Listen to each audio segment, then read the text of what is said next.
The most beautiful girl in school came running to my door in that heavy downpour, just so she could stay at my house for one night. But I had turned her away. The very next day, she was brutally murdered in my alley. From that day on, I lived in constant regret. After joining the police academy, I searched for that killer like a madman. But the rain that night had washed away all the clues. For a full 10 years, I couldn't find a single lead. But then, a bolt of lightning from the sky brought me right back to that exact same crossroads of fate. The moment I returned to my high school days, the very first thing I did was sprint toward the door. As soon as I opened it, 𝐓𝐴 was standing right there. "Valen, I heard your parents went out of town for business and you are home alone. Can I stay at your place for a few days? I will do all the chores around the house in return." I looked at the girl standing before me, and my hands reached out to touch her completely on their own. 𝐓𝐴 tried to step back in panic, but she needed my help, so she forced herself to stay still. When my fingers brushed against her, her skin was freezing cold. The faint trembling of her body told me clearly that she was still alive, and that I had truly traveled back into my past. In my previous life, I had refused to let her stay at my house, and the very next day, she was mercilessly murdered on the street. That was the exact reason I went to the police academy and spent 10 years investigating that case. But the heavy rain that night had erased all the evidence. "Sorry," 𝐓𝐴 said as she anxiously began to back away. But her foot slipped, and she started falling backward. I quickly grabbed her waist and pulled her into my arms. Amidst the roaring sound of the heavy rain, a strange silence fell over the two of us. She was so terrified in my arms that she didn't even dare to move. I immediately pulled my hands away and stepped back slightly from the light. "You were shivering from the cold, so I just did that to give you a little warmth." "I am sorry," 𝐓𝐴 replied softly. "It's okay." I stepped aside, clearing the way for her to come inside. The color had completely drained from her face. Seeing her like this, old memories began to spin rapidly in my mind. In my past life, that killer had vanished forever after committing the murder in this city. But this time, I wasn't just going to save her. I was going to use my years of police experience to track down that killer tonight. 𝐓𝐴 stood nervously in the entryway, tugging at the corner of her shirt. When I turned to get some slippers for her, she grew even more panicked. "My socks are wet. Your slippers will get dirty. I will just come in barefoot. I can mop the floor later." Being completely soaked and entirely alone in a house with a boy on this stormy night made her feel incredibly unsafe. To keep herself calm, she dug her fingernails deep into her palms. The moment I turned my back, her eyes quickly scanned the entire house.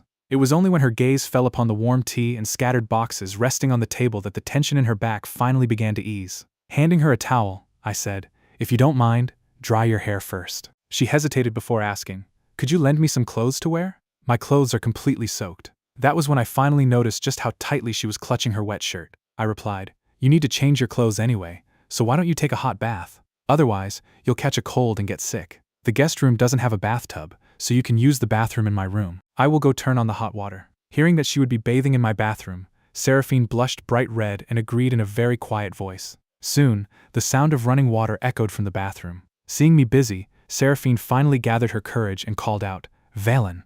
I stopped her mid-sentence and said, "You can just call me by my name. You probably want to ask why I haven't asked you for your reason to stay here, right?" 𝐓𝐴 lifted her head in surprise, looking at me with wide eyes as she nodded in agreement.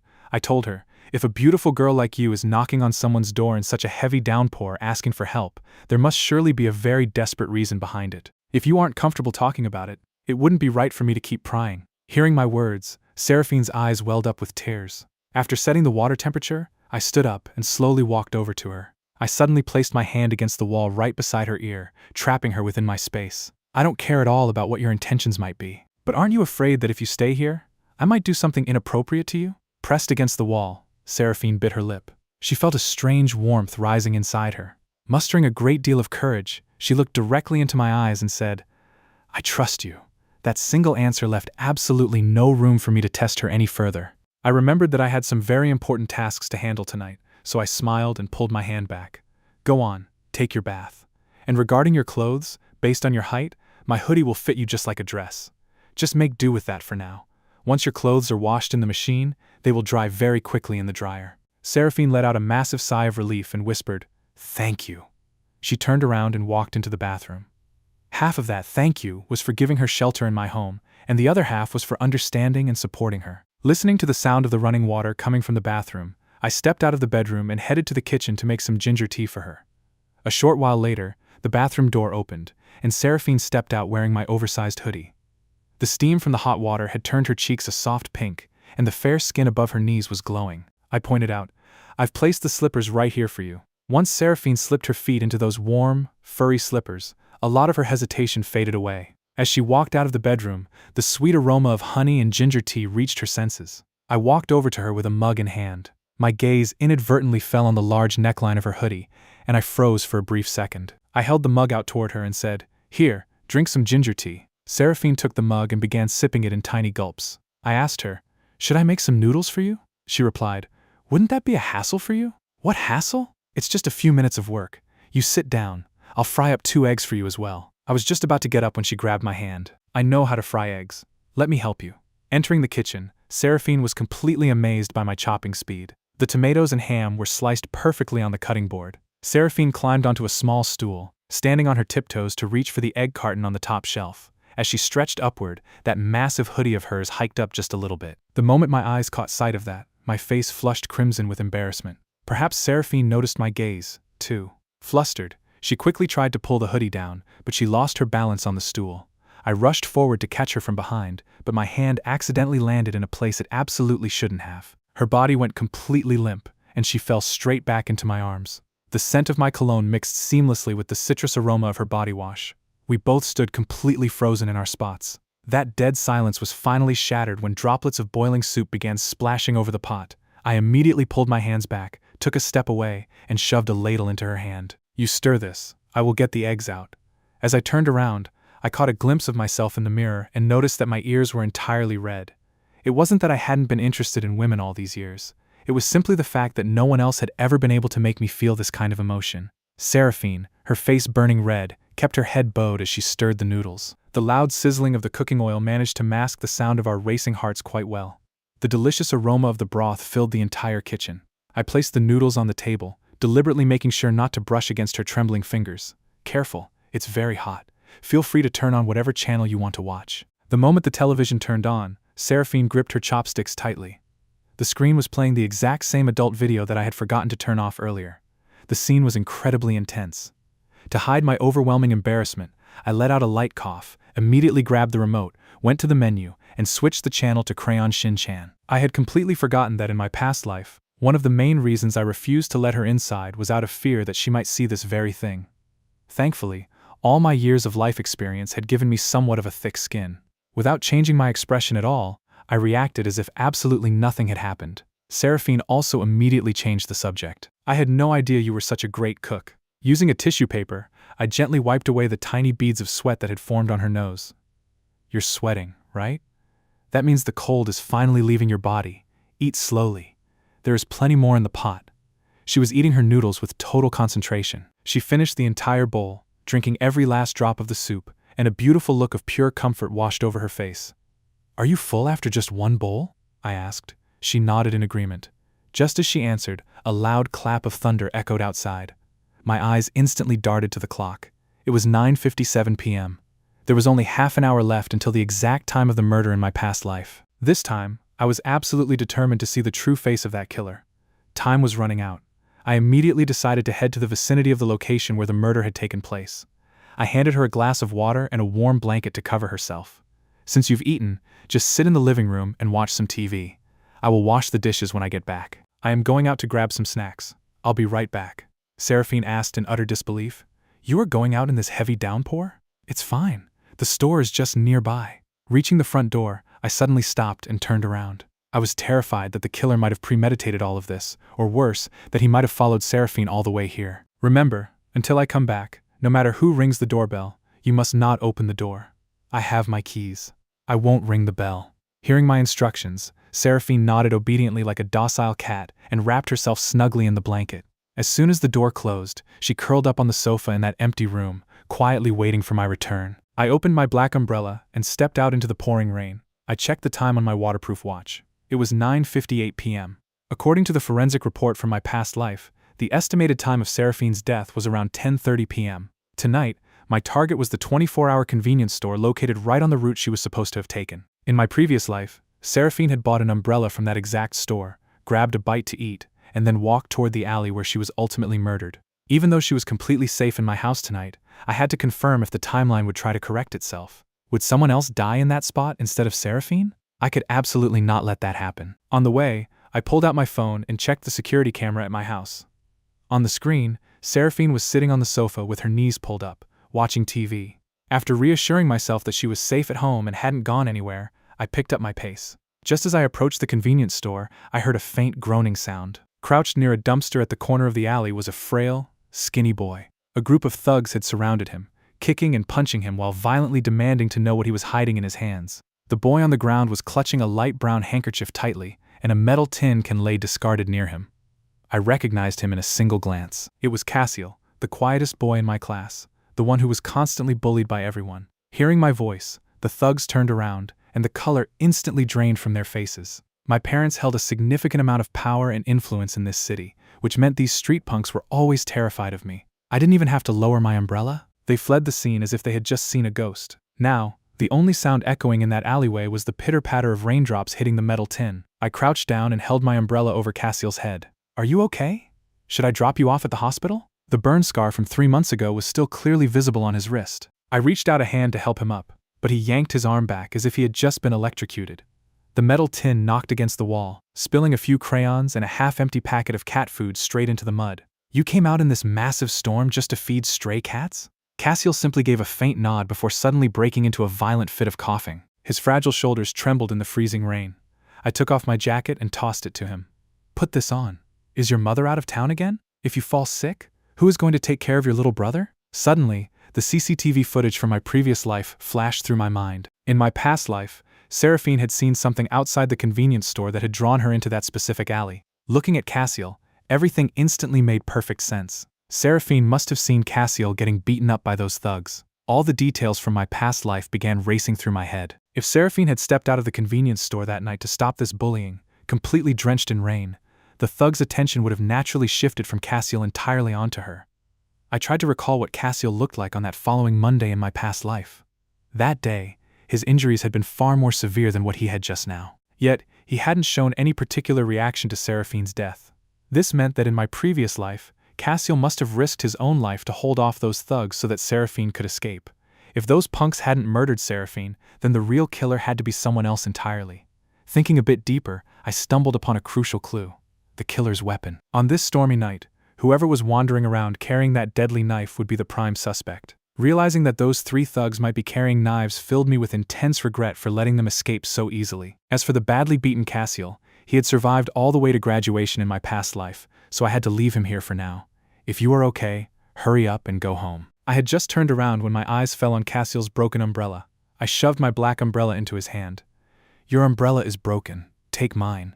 I have some urgent business to take care of, so I can't drop you home. Be careful and get home quickly." Before 𝐓𝐤𝐽 could even refuse, I had already sprinted off into the torrential downpour, disappearing from his sight. The rain was so heavy that those 3 thugs couldn't have run very far. They were hiding under an awning, waiting for the rain to stop. They were loudly cursing my name, plotting how they would throw a sack over my head and beat me up. Yet, they were also terrified because of my family background. While they were busy deliberating, I dashed over and appeared right in front of them. The 3 punks panicked the moment they saw me.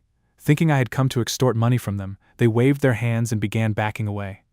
"Hello, friends. I need to borrow something." The 3 of them exchanged suspicious and defensive glances. Not money. Something else. They stared at me in complete confusion.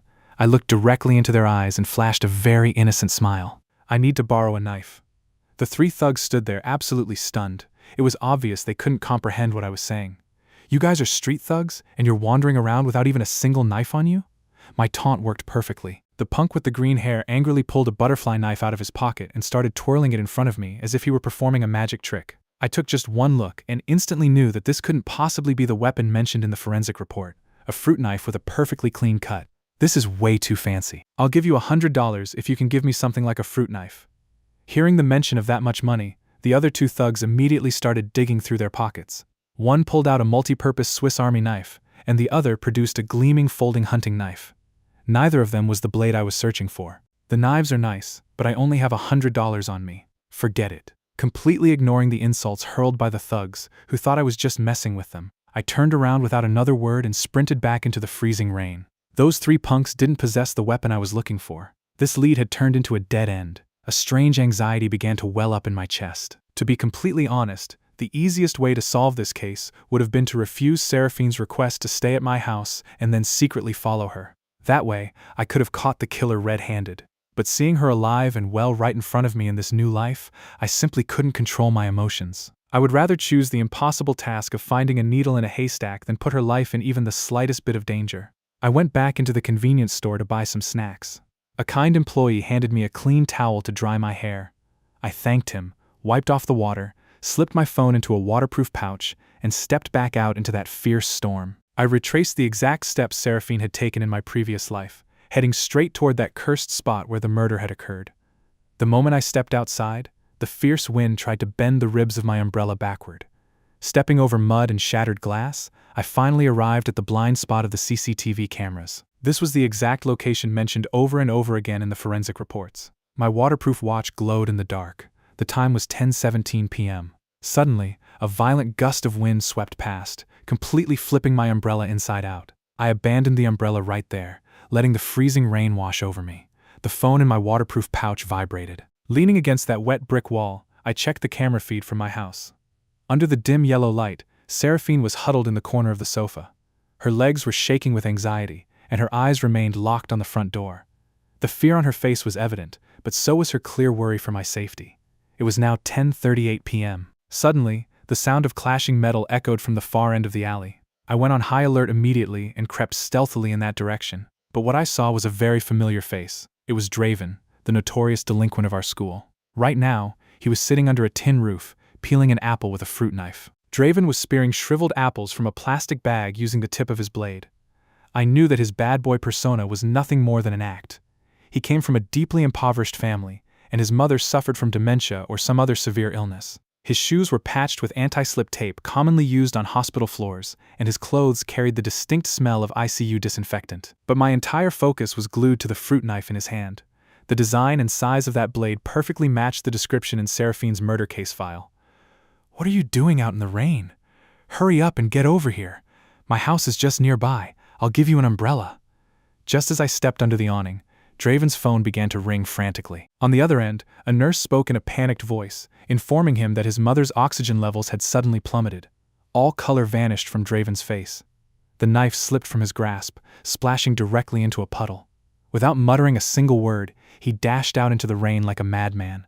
I bent down and picked the knife up from the mud. Feeling its cold steel against my skin, I examined it closely. Now, I was absolutely certain. This was the exact time, the exact place, and the size of the knife was a perfect match. This was undeniably the murder weapon that had ended Seraphine's life in my previous timeline. If Draven had accidentally dropped this knife, then the real killer would undoubtedly pass through here in the next half hour and pick it up. I took a deep breath and tossed the knife right back to where it had fallen. Relying on my years of detective experience, I retreated into the shadows to hide and wait. The rain grew even heavier. At 10:35 p.m., a heavily intoxicated man stumbled under the awning. He kicked an empty can lying on the ground, and his mud-caked boot stomped right onto the knife's handle, pushing the blade even deeper into the slush. Still clutching his half-empty bottle, he stumbled away and disappeared into the night. At 10:47 p.m., a delivery boy slammed on the brakes of his bicycle, but he skidded and crashed right over the spot where the knife lay. Cursing loudly, he picked himself up and angrily kicked the knife straight toward the open gutter. The weapon was now completely concealed in the thick mud and filthy water. It was getting late. Finding a knife buried in sludge by sheer coincidence was practically impossible. Only a few minutes remained until the estimated time of Seraphine's death. Suddenly, a figure wearing a black raincoat and a mask entered the alleyway. The person walked with a slight stoop, heading directly for the knife buried in the mud before crouching down. Every muscle in my body tensed instantly. The moment he grasped the handle of the knife, his hand slid out from the sleeve of his raincoat. There, on his wrist, was a very distinct acid burn scar. I immediately stepped out of the shadows, and under the dim streetlights, I clearly saw the face hidden beneath the raincoat. It was none other than Mr. Silas, the chemistry teacher universally regarded as the most decent and honorable man in our school. A massive storm of confusion erupted in my mind. 3 months ago, he had burned his own hand with acid while trying to break up a fight between 2 students in the lab.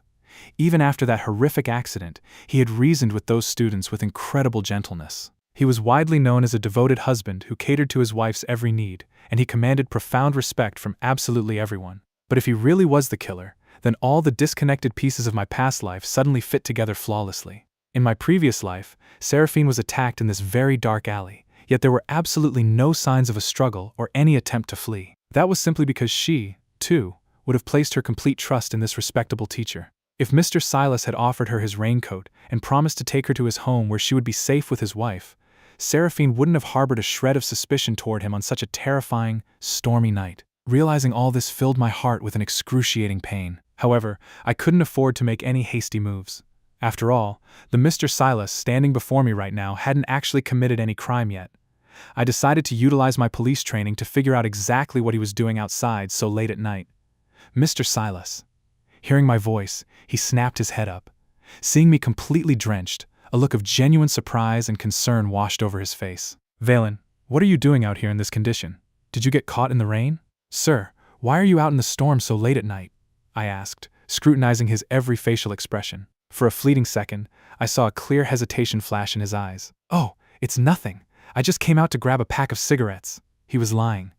Mr. Silas never smoked. The entire school knew that fact. "My raincoat is quite large. Come, step inside it with me. I will take you to my house. From there, you can wear this raincoat and go back to your home."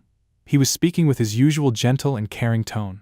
I just nodded my head and slipped under his raincoat. As we walked together, I noticed his eyes dart toward a nearby condom vending machine before he quickly grabbed my shoulder and hurried me along. I walked beside him like a living corpse. Upon reaching the front door of his house, Mr. Silas suddenly pulled out his phone, typed out a quick message, and then instantly shoved it back into his pocket.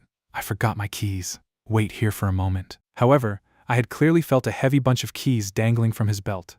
That was his second lie of the night. My suspicions deepened even further. A few moments later, the door creaked open. It was opened by his wife, Morel, who also taught chemistry at our school.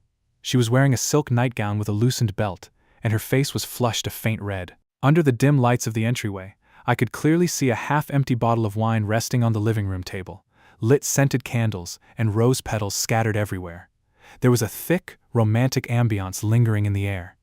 In that exact instant, every single light bulb in my head flickered on, and all the scattered clues aligned into one perfectly straight line. Mr. Silas was planning to spend a romantic evening with his wife tonight, but perhaps they had run out of protection, which was why he ventured out into the rain. Following his usual civic-minded habits, he must have stopped to clear the trash clogging the street gutter, and in the process, stumbled upon that knife. Upon seeing me, he must have felt far too embarrassed to purchase anything from the vending machine, and leaving me alone in the storm didn't feel right to him. That was why he brought me home, faked not having his keys, and sent that text message.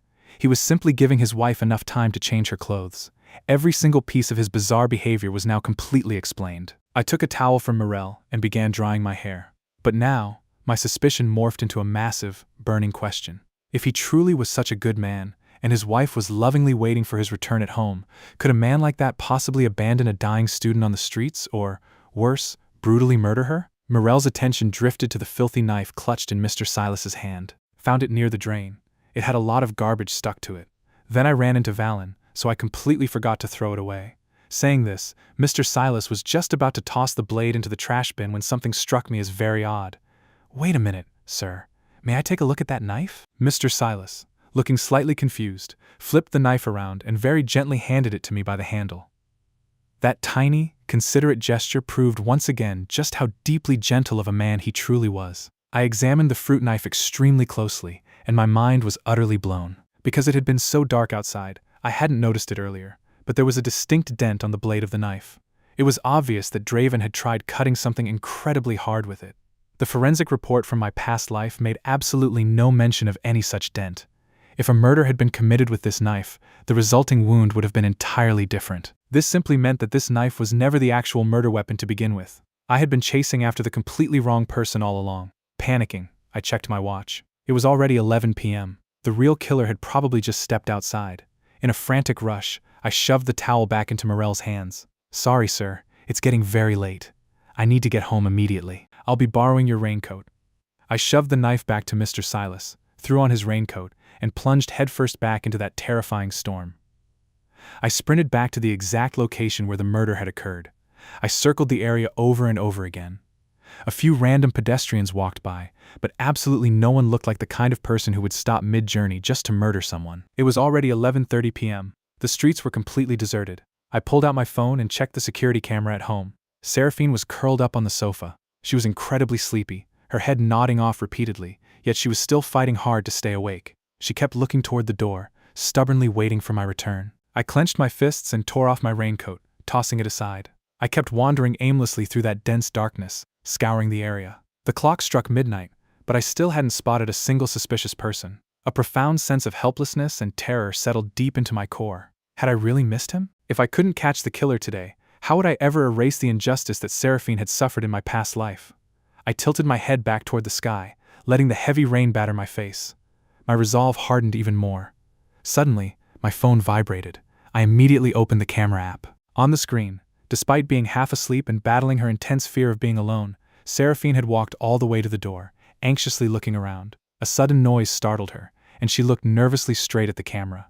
Smiling warmly into my screen, I silently promised her that I would be home very soon. After that, she dragged her exhausted body back to the sofa and nestled deep into her blanket. Her face now held a deep sense of peace. Staring out at the empty street, I stood perfectly still in the rain, letting the freezing water wash over me. It was an old habit of mine. The freezing water always helped my brain operate at a much faster pace. I started running through the profile of every single person I had encountered tonight.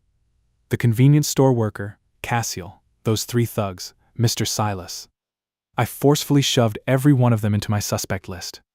𝐂𝐶𝐚𝐧. When the thugs emptied his bag, he hadn't possessed a single penny to his name, let alone a deadly weapon. He was off the list. Those 3 thugs. They might have had a motive, but their knives were entirely different. They were off the list, too. The drunkard and the delivery boy had merely kicked the knife by accident, and besides, that wasn't even the real murder weapon. Once every impossible candidate had been crossed off my list, my mind suddenly locked onto a person I hadn't even considered in my wildest dreams. 𝐓𝐸𝐻.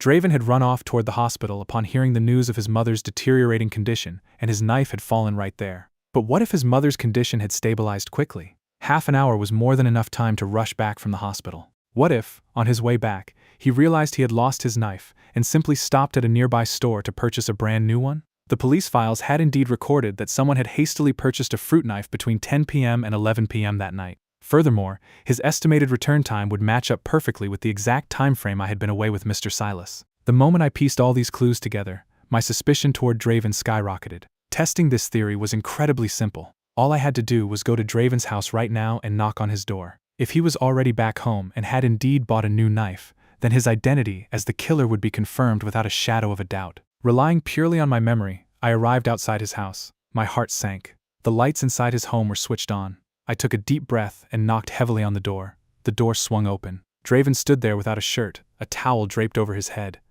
"Hey Valen, what are you doing here? You haven't gone home this late? And whose raincoat is that?" I stepped inside the house, and my eyes instantly locked onto a brand new fruit knife resting squarely on the table. The mysterious individual recorded in the police files who had bought a knife late into the stormy night. It really was 𝐓𝐸𝐻. "Mr. Silas gave this to me. Did you just get back?" I asked. "Yeah, man, my mom's condition suddenly worsened. I was in such a huge rush I completely forgot to give you an umbrella. But what are you doing out so late?" "Nothing. I just felt like taking a walk in the rain. By the way, when you ran off, you dropped your knife. Why did you buy a new one?" "Oh shoot! I was wondering why the knife wasn't in my pocket. Where did I drop it?" I replied. "Mr. Silas found it. He threw it in the trash bin." Whatever. I had chopped some tough wood with that knife anyway, so the blade was a little bent. I just bought this new one on my way back. He was laughing incredibly casually, but a deep darkness settled over my heart. His time of return perfectly matched the time of the murder, and he had indeed purchased a brand new knife identical to the murder weapon. It was impossible to cross him off the suspect list now. Carefully calculating my next move, I decided to test him directly. "𝐓𝐸𝐻, we are friends, right? Is that even a question? We are absolute brothers. Are you in some kind of trouble? Tell me." Seeing his extremely friendly demeanor, I stared dead straight into his eyes. "I never want to see the day where I have to watch you go to prison for committing a crime. Before you do anything, always think about the consequences. Your mother needs you. Do not ever do anything illegal." 𝐓𝐸𝐻 was utterly stunned. He misinterpreted my words entirely. He assumed that I had discovered his secret plan to sell counterfeit cigarettes at school. He didn't get angry. Rather, he became incredibly emotional, thinking that I had come all the way to his house in this torrential storm just to set him on the right path. "Don't stress about it, brother. Others might not get me, but you know who I am. I won't do anything like that." I felt like my task was finally accomplished, so I excused myself and left his house. I had no idea that my stern warning had actually caused him to drop his counterfeit cigarette plan forever. As I walked back out into the pouring rain, he thumped his chest from behind me and swore that he would consider me his true brother for the rest of his life. Harboring an incredibly strange mix of emotions, I walked away from Draven's house. I took Mr. Silas's raincoat and quietly placed it outside his front door. I could hear certain noises coming from inside that would make anyone blush, so I decided not to disturb them. Soaked by the heavy rain, I began my walk back home. But now, the heavy burden in my heart felt significantly lighter. If Draven really was the destined killer, then at least right now, he was at a stage in his life where he could still be guided back to the right path and the darkness inside him could be snuffed out. I had met so many people tonight, and for the time being, there was absolutely no suspect greater than Draven. I arrived home after midnight. As soon as the door opened, Seraphine, who was half asleep under the blanket, suddenly opened her eyes. Seeing me return, she immediately smiled with joy and ran toward me. But as she got closer, she saw that I was completely soaked. She asked why I was so wet when I had only gone out to get dinner. She wondered if the wind and rain were too heavy, or if my umbrella broke and the food blew away. She scolded me, saying I wouldn't get anything to eat, and told me to go take a hot shower before I caught a cold. Seeing her worried face, I just smiled. I told her that the guest room bed was nothing but a hardboard with no furniture around it. I suggested she make do in the living room tonight, either sitting on the sofa or adjusting with me. I joked that I would sleep on the sofa, then clarified that she should take the bed while I took the sofa. I asked her to wait while I showered first, mentioning that I didn't want to wet the floor after she had just wiped it, so I would take my wet clothes off right there in the living room. Hearing the rustle of clothing, Seraphine inadvertently looked up. Seeing my tense muscles, her heart began to race. Her face felt incredibly hot, and her throat felt as if it were stuffed with cotton, rendering her speechless. I told her I was going to shower first, and that I would call her into the bedroom to sleep once I was done. I didn't notice her awkward behavior. I simply picked up my wet clothes and went into the bathroom. Seraphine nodded mechanically until she heard the sound of running water from the bathroom. Only then did she collapse onto the sofa as if her bones had been removed, pressing the backs of her hands tightly against her burning cheeks. I don't know how much time passed, but when I stepped out wrapped in a towel, I intended to tell her to go sleep in the bedroom. However, I found her curled up on the sofa like a little kitten, clutching a blanket. She had fallen asleep, and her soft, peaceful breathing echoed in the quiet room. I slowly walked over to her, knelt down, and quietly observed her sleeping face. Watching her rhythmic breathing still gave me an unreal, dreamlike feeling. As I reached out to brush a few strands of hair away from her face, a drop of water from my arm fell onto her slightly parted lips. She subconsciously licked it away, which startled me so much that I immediately tensed my hand. Outside the window, lightning flashed. Seraphine suddenly turned over, kicking off half of her blanket. I instinctively reached out to catch it, but instead, my hand brushed against her warm ankle. I could clearly feel that her breathing, which was calm just moments before, had suddenly quickened. Her eyelashes fluttered rapidly, and her body temperature was slowly rising. She was awake, but she refused to open her eyes. I didn't wake her up. Instead, I scooped her up into my arms along with the blanket and carried her firmly toward the bedroom. In my arms, the girl grew even more nervous. I gently laid her on the bed and stepped back. I pulled out a comforter and covered her with it. Then, I leaned down and whispered in her ear. She subconsciously shrank back from my warm breath. I smiled, turned around, and walked out the door. The moment the door closed, Seraphine opened her eyes in the darkness. Truthfully, during those few steps from the living room to the bedroom, her mind had gone completely blank. She had been incredibly panicked, but she never expected to hear such a sweet goodnight. She pulled the edge of the comforter up to her nose, which still carried the faint scent of my shower gel. For the first time in her life, she didn't sleep curled up in a tight ball. Instead, she stretched out, wrapped herself snugly in the comforter, and fell into a deep sleep. The next morning, the heavy rain that had poured all night finally stopped. Having had a full night's sleep, Seraphine woke up early and put on the clothes that had dried overnight. To fulfill her promise of doing the housework as compensation, she meticulously cleaned my bedroom until it was spotless. But just as she was tiptoeing out of the room, she suddenly froze in her tracks. I had been so exhausted last night that I had fallen asleep right on the sofa. My lower body was wrapped in a bath towel, and I was covered with a blanket. My back was facing her, but the towel that should have been securely wrapped around me had somehow slipped and was lying on the floor. Seraphine's face instantly turned bright red. To distract herself, she skillfully used the ingredients in the fridge to make sandwiches and hot milk. However, the embarrassing scene she had just witnessed kept flashing through her mind. Just as Seraphine placed the breakfast on the table, I woke up on the sofa. Half asleep, I subconsciously reached toward the bedside table to find my pistol, but I only found a cold cup of tea and some glass pieces. I jerked my left hand up and suddenly sat upright. The old injury on my left shoulder from chasing that dreaded criminal, which used to be so painful, didn't sting at all anymore. I rubbed my temples, furrowed my brows, and picked up the towel. The skin right in front of my eyes instantly clashed with my memories. Those knife scars from my battles were gone, replaced by a smooth, youthful body. I was fully awake now. I had truly traveled 10 years back in time. I suddenly turned and looked at the open bedroom door. My heart pounded wildly until I saw her busy in the kitchen. I collapsed back onto the sofa with a heavy heart and let out a long sigh of relief. Thank God this wasn't a dream. She had truly survived that stormy night. In my past life, as a detective, I had endured endless guilt and exhaustion, never enjoying a single day of my youth. Now, my youth was back, and this time, I was determined to live it differently. Seraphine peeked out from the dining room and called out sweetly, telling me to get up and eat. She said she had already made breakfast, though she wasn't sure if I would like it. I sat up and followed the aroma. The tempting scent of wheat and milk filled the air. I told her I was coming. I walked over to the table where Seraphine was quietly waiting for me. I told her she didn't need to wait for me next time and that she could eat first. She replied that it was no problem, that she would wait so we could wash the dishes together. She wanted to see if I liked it, adding that if it needed improvement, she would make it exactly how I wanted it next time. I joked that with her skills, I could open a shop in the alley behind the school. I would be the cashier, and she could be the chef. I mentioned that I used to be quite hardworking when I lived alone, but living with her, I was afraid I would turn into a lazy pig. Seraphine cupped her cheeks in her hands, and her smile grew even wider. I took a bite of the sandwich. The hot fried egg wrapped in cheese slid over my tongue, and it tasted surprisingly amazing. I pulled out a tissue and casually wiped a smudge of oil from her nose. Seraphine's ears instantly turned red. She lowered her head in embarrassment and started stirring the milk in her glass. After finishing breakfast, I was just about to clean the dishes when my hand brushed against hers. Her hands were incredibly soft but completely freezing. Seraphine insisted on doing all the housework herself and brilliantly cleaned the kitchen. As she stepped out of the spotless kitchen, she looked around again, as if ready to tackle more chores. I grabbed her small hand and firmly sat her down on the sofa. I told her she didn't look well and declared that she was not allowed to work for the next few days. I told her I was the boss, that she had to follow my orders and rest properly, or else I would throw her out. My words scared Seraphine, and she nodded obediently.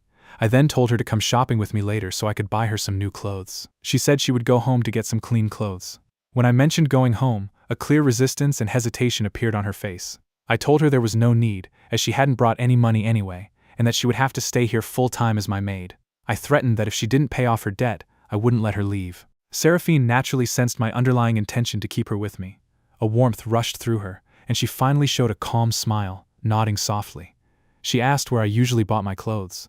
She pointed out a second-hand clothing store at the corner of the street behind the school, mentioning it cost $50 for a whole outfit. She added that she carefully disinfected them, boiled them in phenol water 3 times, and then dried them thoroughly in the sun.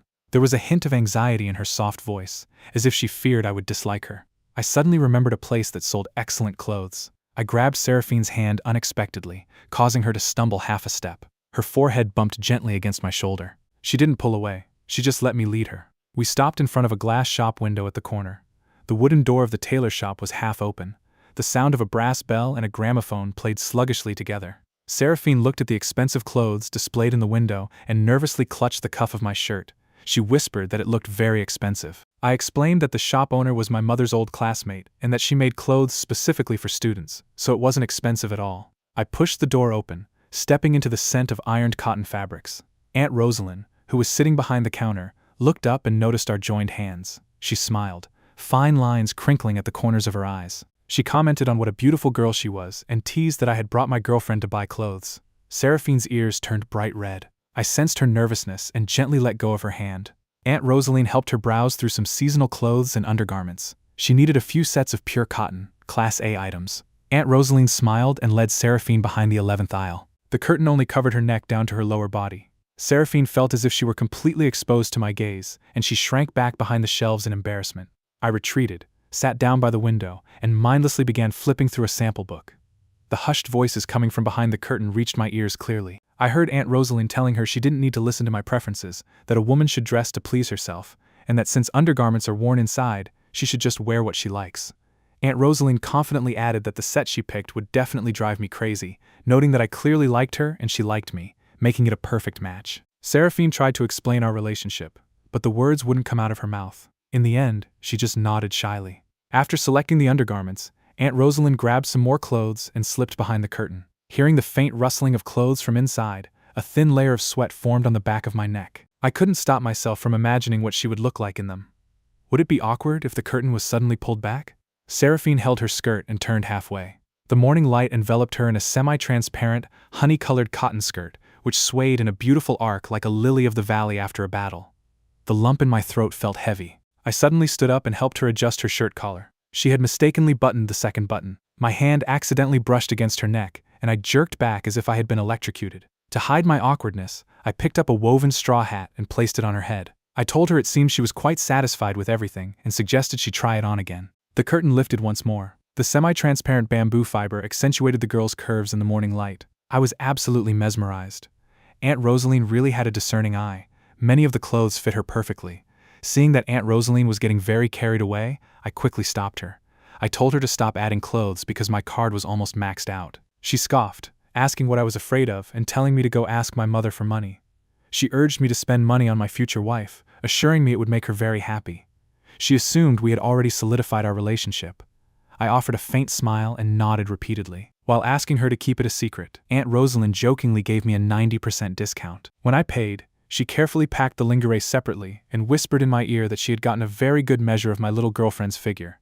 I coughed lightly, my ears turning red, and handed over my credit card. Out of the corner of my eye, I saw Seraphine standing on her tiptoes by the window, looking at a lacy nightgown. In the morning light, she looked incredibly young and beautiful. In that dazed state, the horrific image of her death in the heavy rain from my past life flashed through my mind again. I clenched my fists tightly and silently swore that as long as I was alive, I would protect this beauty with all my might. After sorting out the clothes, the only thing left was to buy bedding. I picked up the shopping bags and started walking ahead. Seraphine followed slightly behind me at a slower pace, sneaking glances at my shopping bags. The mint green lace hem of her skirt fluttered gently in the breeze. The furniture store was on the 4th floor. I told her she could choose whatever she wanted because she was the one who had to sleep there in the end. At that moment, we looked exactly like a young couple out shopping. She stepped into the bedding store with a mix of nervousness and a strange sweetness. The warm, yellow lighting made everything look incredibly soft. I pushed the shopping cart beside her, watching her lean over to pick things out. It felt exactly as if a newlywed couple were decorating their home. She asked if something was too expensive. I told her it didn't matter, and that if she liked it, she should try it. I pulled down a silk comforter and placed it in her arms. She smiled but didn't say anything. While I was sitting in front of a shelf comparing the cotton filling of the mattresses, she quietly put the 4-figure silk comforter back and picked up a cheap, light green cotton one instead. She said it felt nice to the touch. I asked her what she meant, pointing out that its quality was terrible. I knew she was just scared of the price. I stood up and lightly flicked her forehead. I told her that a good bed could improve her sleep, and since she wouldn't be staying in the guest room forever, we could clean it and leave it for future guests, so buying expensive things was fine. The double meaning of "you won't be staying in the guest room anymore" caught her off guard. I called her over to check the support of a specific mattress. Before she could react, I pulled her onto that soft silk comforter and placed a memory foam pillow behind her head. I gently supported her waist right over her clothes. Nestled in that soft bed, Seraphine blushed slightly. It felt to her as if the air around them was infused with the sweetness of honey. After all the shopping, she stared at the light-colored blankets in the shopping cart and softly whispered, "Thank you, Valen." I stopped abruptly, and she accidentally bumped into my back. I told her that, from today onward, there was no need to say thank you. I told her to talk less and work more, and that before she paid off her debt to me, she was absolutely not allowed to get hurt. Although she was surprised, she nodded like an obedient child. I told her let's go home. After paying, we left our address so the store could deliver the items. I picked up the clothes and started walking her home. As we passed by an old bookstore at the corner, the scent of osmanthus wine drifted through the air. I bought a piping hot rice cake, blew on it, and brought it to Seraphine's lips. She took a bite, and some petals stuck to the corner of her mouth. I casually wiped them away with my thumb. I asked if it was tasty. She let out a soft laugh, saying it was very sweet and fragrant. I promised to take her to the snack street next time, assuring her there were even more delicious things there. Hearing this promise, she stared at my retreating figure as if under a spell. I had no idea that she still remembered that exact same promise I made to her in a park when we were kids. By the time I arrived home after buying all her toiletries, the bedding had already been delivered. I was kneeling on the floor of the guest room, slipping the comforter into its cover. Seraphine stood next to me, holding a new pillow. She offered to do it, joking that she was afraid I might sew myself inside the blanket. I opened the moon-patterned bedsheet and flipped it over her head like a veil. I told her that this whole bed, this entire room, was hers, until she got bored of it. Those straightforward words instantly tugged at her heartstrings. She suddenly turned around. I felt a strange melancholy in the air and noticed that her shoulders were shaking unusually. She was crying. Perhaps for the first time in her life, she was feeling the true warmth of having a home. To lighten the mood, I joked, telling her not to get emotional so quickly. I reminded her that I still had to collect rent from her as usual, and that while she could stay here, she had to figure out how she was going to pay it off. Hearing this, Seraphine wiped her eyes and turned back around. Her eyes were slightly red, but a bright smile blossomed on her face. I had just seated Seraphine on the sofa and was about to heave a sigh of relief when the doorbell suddenly rang. Seraphine was startled and subconsciously took a step back. After going through the horrific tragedy of my past life, my nerves were already strung tight. I couldn't afford to be careless for even a single second. I was terrified that the killer lurking in the darkness might be right outside the door. I jumped up and firmly hid her behind me, saying I would check it out. Seraphine noticed my overly protective demeanor. Although slightly surprised, a sweetness filled her eyes. I looked through the peephole as if facing a deadly enemy. But outside, I saw Draven standing there. I now considered him my prime suspect.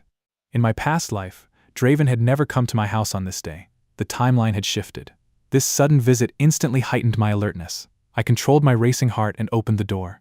I asked Draven why he was here, and he replied by asking if he couldn't just drop by to see me for no reason. He mentioned the heavy wind and rain from last night and how badly soaked I was. He said he was worried I might catch a cold, so he brought something specifically for me. He explained that his mother had taught him how to make a warming soup, and he brought it over. Seeing the thermos in his hand, I suddenly realized that my action of going out in the rain to guide him last night had deeply moved him. That was what started this butterfly effect. Looking at this boy full of brotherhood and loyalty standing before me, I was speechless for a moment. My head genuinely started to ache a bit.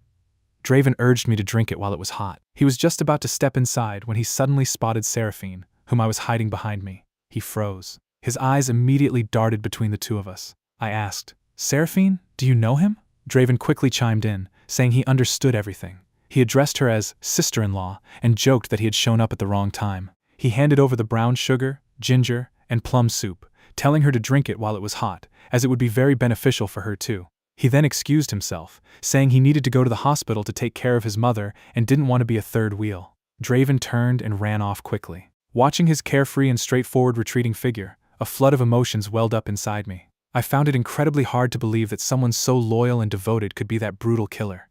I desperately began to hope that the police would quickly find another, real killer. Clearing the suspicion from her heart, Seraphine looked in the direction Draven had left. She mentioned that everyone said he was the worst bully in school, but he didn't seem like that at all. I told her that you can't judge someone just by their appearance.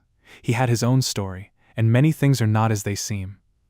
I opened the thermos, and a deep aroma of ginger and plum filled the air. I poured out 2 bowls of soup and handed one to her. I told her to drink it while it was hot since she had gotten quite wet last night. I noted that she had been looking quite pale lately and urged her to drink a little more to build up her strength. The spicy and sweet soup instantly warmed me up. She remarked that she had always heard people talking bad about him and never expected him to be such a good person. I replied that it was all a result of life's helplessness. Otherwise, he would never have become like that. Hearing the words, life's helplessness, the color suddenly drained from Seraphine's face.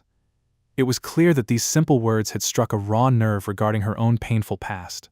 I only knew a little bit about Seraphine's family. In my past life, when I investigated her case, I had looked into her parents, but I didn't find much. Her parents had separated. After her mother remarried, she always lived with her. From this, I concluded that her desperate act of seeking help on that rainy night in my past life was undoubtedly connected to her family. In my previous life, I learned from the neighbors that Seraphine had run away from home into the rain that night because she had a fight with her stepfather, and it seemed like she had even stabbed him. However, during the interrogation, they completely denied it. They claimed that her stepfather had accidentally bumped into the knife her mother was using to peel apples because the floor was slippery. They also mentioned that her stepfather had seen photos of boys on Seraphine's phone and said some things to her, which led to an argument. Shortly after Seraphine left the house, they went to the hospital. The CCTV footage confirmed their arrival time at the hospital, erasing any suspicion of a conspiracy. However, when they found out about Seraphine's death, her stepfather showed no reaction, but her mother fainted on the spot and later lost her mind. What hurt me even more was the investigation revealing that after leaving her mother's house, Seraphine had gone to her father's house. But shortly after, she walked out of there too. In the CCTV footage, her head was bowed, and her mood was even more depressed than when she had arrived. Before coming to my house on that rainy night, her 2 closest relatives had turned her away at their doors. I couldn't even imagine the desperation she must have gone through before knocking on my door. Whenever I thought about it, my regret washed over me like a tidal wave. Thankfully, God had given me a second chance. I would never let go of her hand now. I walked over to the sofa with warm milk. Seraphine was curled up in the corner reading. The warm light highlighted her slender figure. I noticed that she was subconsciously touching a light pink, crescent-shaped birthmark on the inside of her left wrist with her tongue. She tasted it, mixed in some honey, and held the glass in her palm. She was about to thank me, but then she remembered my ban on the phrase and swallowed her words. Amidst the scent of milk, I noticed she was actually looking right at me. I casually placed the glass on the bookshelf. I jokingly asked if she wanted to become a fortune teller. She replied yes, saying that once she learned, she would read my fortune. As we were talking, a loud, piercing sound of a car braking echoed from outside the window. Seraphine suddenly went numb, and the milk almost spilled. I quickly grabbed her trembling hand and ensured everything outside the window was fine. Sitting back down beside her, I gently took her hand in mine.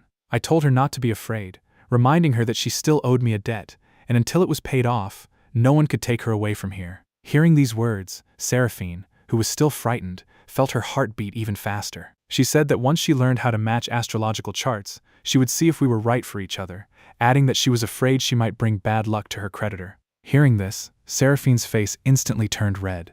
She had secretly matched her birth date and chart with mine, and they matched to an astonishing degree. I asked her what she was thinking about for university. She said she had some ideas but hadn't decided yet. I teased her, saying she was very naive, and that whoever she hugged, I would hug too. I reminded her of her massive debt, joking that if I didn't follow her around all the time and she ran away, I would lose everything. Seraphine looked at me with smiling eyes, slowly stirring her drink in circles with a spoon. A bittersweet feeling swelled in her throat. She mentioned she wanted to apply to Kyoto University or Kyoto Medical School for psychology. Getting admission into those two universities is not easy. I asked why she thought of studying psychology. Suddenly, memories of her mother's madness flashed through my mind. Could it be that her mother already had a mental illness? Seraphine opened her mouth to say something, but ultimately didn't explain. I said it was a good subject, noting it would also help refine her mental fortitude, and promised to study hard so I could tutor her later. She looked at me in surprise. My current grades in class were just average, while she was one of the top students. She asked if I was underestimating her. I said no, accusing her of lying, pointing out that when she lied, she couldn't look people in the eyes and paused while speaking. I knew these words meant she had been secretly watching me. The sweetness in her heart was far greater than the sweetness of that milk. To prove myself, I pulled out 5 years of college entrance exams and 3 years of mock exams, quickly and accurately solving several pages. The truth was, in my past life, I had studied like a madman to get into the police academy and catch the real killer. These questions were ingrained in my soul. Seeing this hidden talent of mine, a gleam of admiration appeared in Seraphine's eyes. I joked that she now owed me an extra tutoring fee that she wouldn't be able to pay off, asking her what we should do and demanding she pay me or write an IOU. I pulled out a pen and paper and handed them to her. I was just joking, but she actually took them and began writing seriously. I wanted to see what she would write. But Seraphine only wrote IUU and Debtor Seraphine on the paper, leaving a large blank space in the middle. Smiling, she handed the paper back to me. She told me that the creditor could fill in the conditions in the middle themselves. I asked if that meant I could do whatever I wanted. She playfully asked what kind of service I needed, calling me her dear creditor. I suddenly leaned close to her ear and let out a warm breath. A light brush of my lips grazed her ear, tickling her.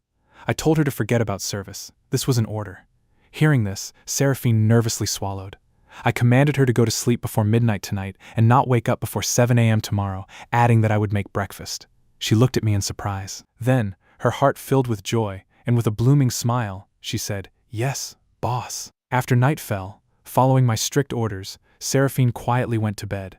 I gave her a glass of warm milk and closed the door. I told her everything was fine as I left. She looked at the door handle but ultimately didn't lock it. Back in the bedroom, I breathed a sigh of relief. In my past life, to erase my regrets, I had solved cases like a madman. I had even turned down an easy job offered by my senior because I was afraid that sitting idle would make me miss her. Now, 10 years back in the past, she survived, and I was finally free. After comforting myself a bit, I fell into a deep sleep. In my dream, I returned to a corner of that childhood park. A little girl, looking exactly like a porcelain doll, was sobbing. I asked her why she was crying when she was so grown up. She insisted she wasn't crying. I asked if someone had bothered her, offering to make them apologize. The little girl quickly grabbed me and said it had nothing to do with anyone else. Little Valen took out a clean handkerchief given by his mother and gently wiped away her tears. I asked her why she was staring at me like that. She looked at her reflection in the water. Seeing her reflection in that puddle, the little girl laughed through her tears. I said my name was Valen and that I often came there to play, telling her she could come to me whenever she was sad. Hearing his mother's voice, the little boy ran away. The alarm clock rang loudly. I suddenly opened my eyes and muttered to myself, wondering why I was suddenly dreaming about my childhood. At that exact moment, Seraphine also had a dream about the same park. In her dream, she told the boy that one of her parents was leaving her. He told her not to cry, saying he thought it was something major, noting that both his parents had left him and he hadn't even cried. Little Seraphine looked at him in surprise, not expecting this small boy to be so strong. She hugged him tightly, comforting him in return. She asked what he would do if his parents were gone. He said he would live with his grandparents, mentioning he heard adults say they would come back after finishing their work. She said she heard that after her parents left, she would have a new family and they wouldn't want her, expressing how scared she was. The little boy wiped her tears again and held her hand. He told her to come to his house then, saying his house was quite big and that he had heard his parents say they wanted a daughter so they could become a family. The innocent words of a child brought tears to little Seraphine's eyes again. It meant there was still a place for her in this world. However, he never returned after that. He had only left a note full of gratitude. In the final moments of the dream, at the spot where they often met, Seraphine watched his retreating figure, her eyes already brimming with tears. I knocked on the guest room door and woke Seraphine up. On the dining table, I had prepared a blood and energy-boosting red date, red bean, barley, and lily bulb porridge specifically for her. Watching her drink the porridge like a little kitten, afraid of getting burned, I couldn't stop myself from staring at her. She asked why I was looking at her like that. I told her I suddenly realized she reminded me of a little girl I met when I was very young. I mentioned we had played together for less than half a month before she left, adding that I thought she and that girl were very similar. When Seraphine asked if the girl hadn't said goodbye, I got lost in my memories. I explained that she hadn't said goodbye in person. I only found out she left when I saw a torn little note. The note was ruined by the rain, and only half of it remained. Looking at Seraphine, I felt even more strongly that she and that little girl looked exactly alike. I asked her if she had ever met a little boy in a park during her childhood. She smiled mischievously and told me to guess. At that moment, Seraphine's mood clearly brightened significantly. She finally understood why I hadn't shown any reaction when I first heard her name. The note bearing her name had been torn. Knowing that I truly remembered her, she started acting a bit more coy and didn't give me a straight answer. I guessed that it couldn't have been her because she was much more beautiful than that girl. Seeing her face instantly turn red with embarrassment, I smiled proudly. After breakfast, I prepared to take her out to get a cell phone. After all, I couldn't keep her by my side 24 hours a day. At the same time, I was wondering how to ask my distant mother for money for the clothes and expensive bedding I bought last night. My credit card limit was almost maxed out, and I had texted to borrow just $5,000. But contrary to my expectations, my mother directly transferred $50,000. Seeing her message that this wouldn't be enough, along with her advice to focus on your relationship, a faint smile appeared on my face. It seemed Aunt Rosalind had already informed my mother that I took a girl to buy lingerie.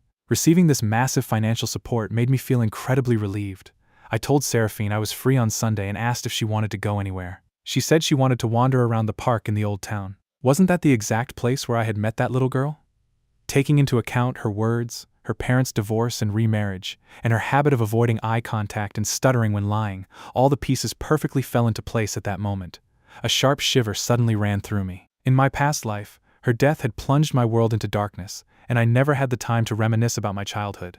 Looking back now, she was that very same little girl. I mentioned that the park there was great for flying kites and suggested we buy one, fly it, and then head to the food street. She said that sounded great, adding she had never flown a kite before. Seeing her get as excited as a child just over the idea of flying a kite filled my heart with compassion. An ordinary person's daily life was a very rare experience for her. I silently vowed to fill in all the colors missing from her life. I told her I would get her a phone first, joking that if she didn't have one, what would her creditor do if something happened? Hearing this excuse, she smiled and nodded, pushing open the glass door of the phone shop. The shopkeeper enthusiastically removed a dust cover and recommended a pink phone meant for young couples. Hearing this, Seraphine shyly clutched the edge of her light green skirt. I pointed to a smoky pink phone priced at 4,888 yuan. Seeing her staring at the price in shock, I immediately reached out and blocked her line of sight, telling her not to look where she shouldn't. The shopkeeper brought a demo phone and taught us how to take a selfie. My face appeared in the camera, and Seraphine quickly pressed the shutter, but the photo only captured half of her skirt. I leaned in, grabbed her hand, and said selfies look best from this distance. The warmth of my palm seeped through the back of her hand into her skin. I pressed the shutter right next to her temple. The screen lit up. In the photo, She had tilted her head slightly, and my face was pressed against her hair. In the mirror behind us, our intertwined silhouettes were visible. To anyone watching, we looked exactly like a couple sneaking a selfie. After buying the phone, the clerk offered to engrave our initials for free, so I had Valen MM engraved. Seraphine was very confused seeing these letters. The first word was my name, but what did the last 2 letters mean? As we left the store, she was still lost in thought and almost tripped over the threshold. I reached out and gently pulled her into my arms. The scent of her hair filled my nose. I playfully scolded her to watch her step. She urged me to tell her what it meant, saying she wouldn't be able to stop thinking about it. She rarely tugged at my sleeve, and she started acting coy in a very endearing way. I surrendered, saying I was scared of her. I told her I was her creditor, and MM meant my maid. Of course, master could also have another meaning. Seraphine suddenly understood something. Her heart beat faster, and her sweet face turned red again. Seeing Seraphine's blushing face, I laughed internally. Those 2 letters, MM, could also mean, my man. I didn't say that out loud. Her girlish inferiority complex and hopefulness made her look incredibly adorable and emotional in that moment. The bus swayed as it headed toward the old town, the place where our childhood memories were tied. I took out an earphone and gently placed it in her ear. I asked if she had heard the song, Don't Cry, My Dearest, mentioning I liked it a lot. In that moment, a flood of memories flashed through my mind. In my past life, I had listened to this song countless times in the dead of night, mourning her tragic death. Its lyrics, tonight I bloom like a night-blooming jasmine, and wither in my most beautiful moment, perfectly predicted her fate. That magical and melancholic music began playing through the headphones. Listening to the song, tears silently streamed down Seraphine's face. I didn't know if in her past life she had wanted to end her life on a rooftop countless times. The memories of that little boy from her childhood were what had kept her alive until today. These tears were her final farewell to her past and her depressed self. Lost in sorrow, I suddenly felt the touch of a gentle hand. Seraphine's eyes held a heartbreaking tenderness, just like when I was small. She suddenly and very tenderly hugged me tightly. The warmth of the girl merged with the memories of that little girl comforting me in the park. I didn't resist, letting time stand still for that moment. The morning sunlight streamed in through the bus window, washing away the old sadness lingering in our hearts. As soon as we stepped out of the bus, the scent of camphor leaves drifted in the old town air.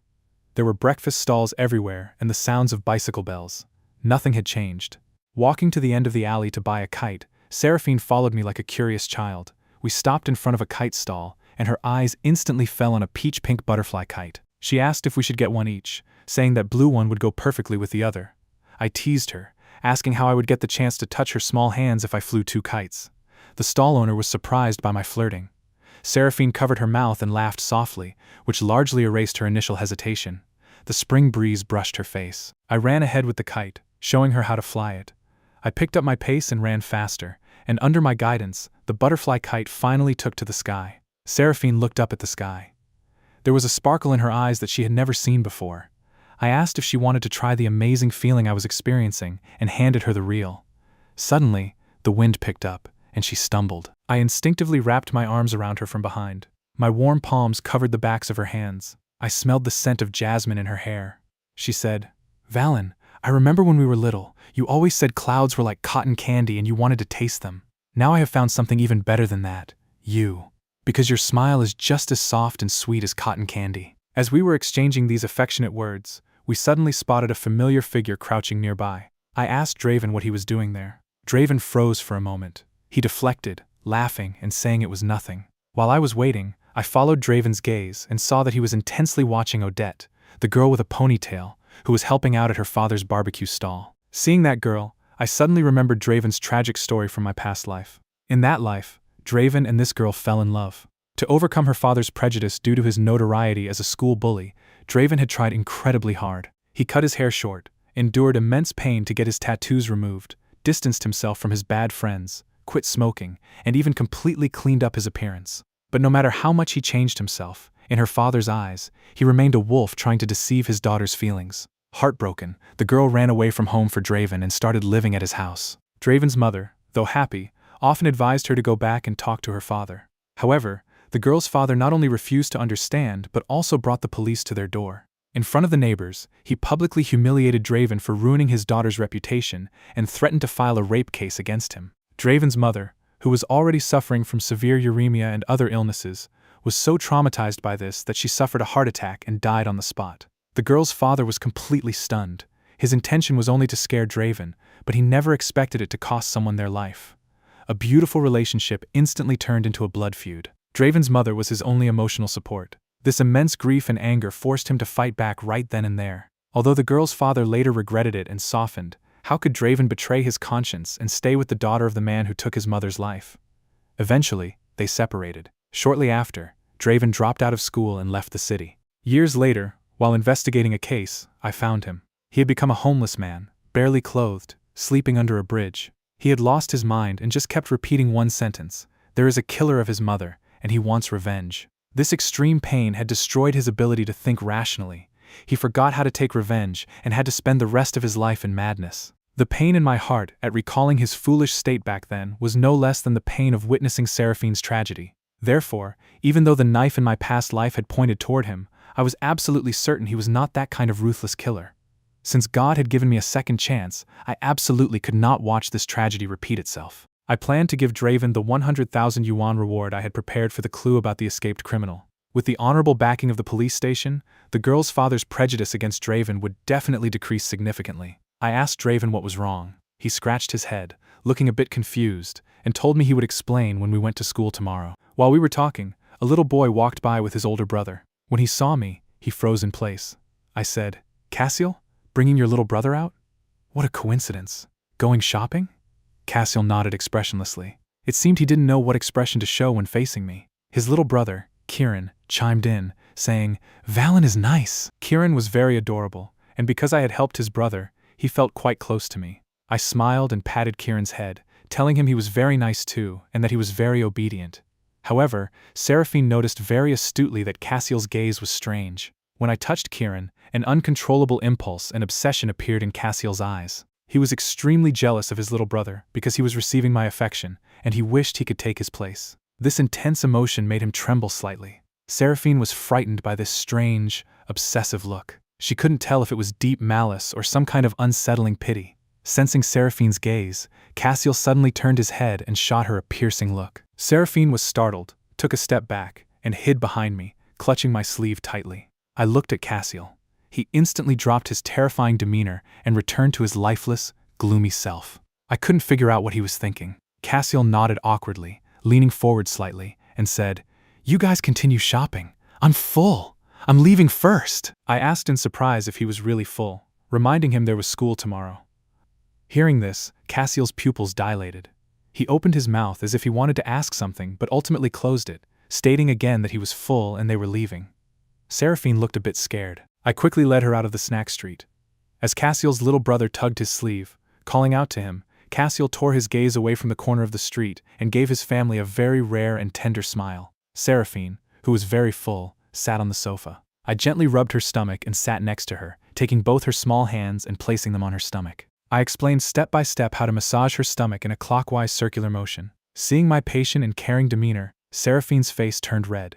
This warm atmosphere made her feel even more comfortable than in her parents' home. I went into the kitchen and made her a cup of honey, mint, and lemon water. At this moment, sitting on the sofa, Seraphine suddenly sank into a state of anxiety and fear. The prolonged oppression from her family made her fear that the dreamlike beauty in front of her was just a fragile bubble, and she dreaded that when she woke up tomorrow morning, she would have to face that cold, alienating home again. I noticed her strange behavior, walked over, and touched her forehead to check her temperature. After ensuring she didn't have a fever, I sat down next to her and added a little more mint to the honey and lemon water for her digestion. I scooped some tea with a porcelain spoon and gently brought it to her lips. She hesitated to drink it herself at first, but I insisted, feeding her spoon by spoon, promising it wouldn't make her too full. With every sip, that warm, sweet, and sour liquid traveled down her throat to her stomach. Watching my gentle and patient movements, tears welled up in Seraphine's eyes. Her long-suppressed sadness and anxiety were slowly melting away along with this deep sense of security. That night, Seraphine fell into a very deep sleep. In her dream, she saw her deceased grandparents. With tears of joy, she told them she had met a very good boy. At the end of the dream, I held her hand and waved in the air, saying goodbye to her grandparents. As her long-accumulated psychological issues gradually healed, her mental state slowly shifted, and she finally found the peace and comfort she had lost for so long. The next morning, Seraphine woke up early and prepared breakfast. Seeing her so engaged in her work, I noticed she looked different. Her mood had now become much more cheerful and positive. After breakfast, We changed into our school uniforms and headed out for school together. I suggested to Seraphine that we take some time in the next few days to go to her house and fetch her belongings. Hearing the word house, Seraphine visibly shrank back, her fingers suddenly clenching. She didn't know how she would face those two broken families. I held her cold left hand tightly, passing the warmth of my palm to her. I told her not to worry, and that she didn't need to fret about her family's objections, assuring her I had a way to stop them. She squeezed my hand back tightly, her eyes full of pure trust and deep longing, and told me she really didn't want to go back. I promised I wouldn't let her go back, reminding her she was in my debt and couldn't run away until she paid it off.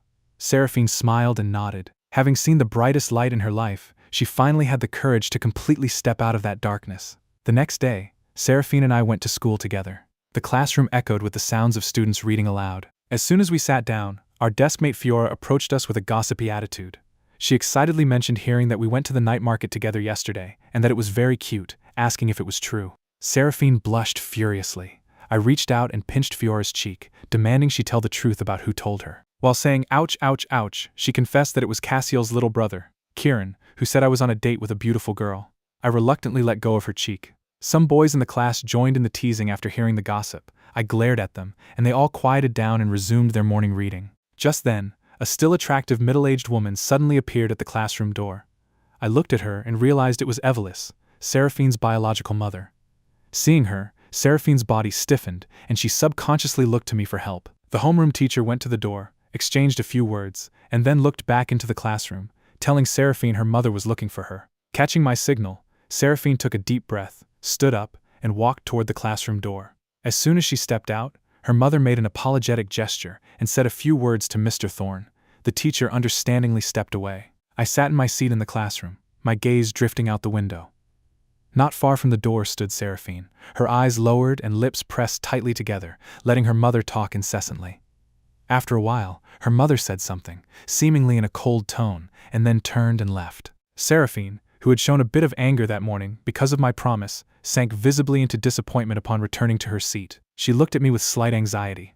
I didn't ask any questions. I just gave her a firm and meaningful smile. Seeing my smile, her tense shoulders relaxed slightly, and her facial expression slowly calmed down. Fiora asked Seraphine what her mother wanted to talk to her about. She said it was nothing much, just some family matters. I spank her head, adding that children shouldn't get involved in adults' affairs. I told Seraphine that after morning study, I would take her to the convenience store for something good to eat, and told her to read her book like a good girl now. I used this opportunity to help Seraphine out of that awkward situation, but in my heart, I had already planned my next move.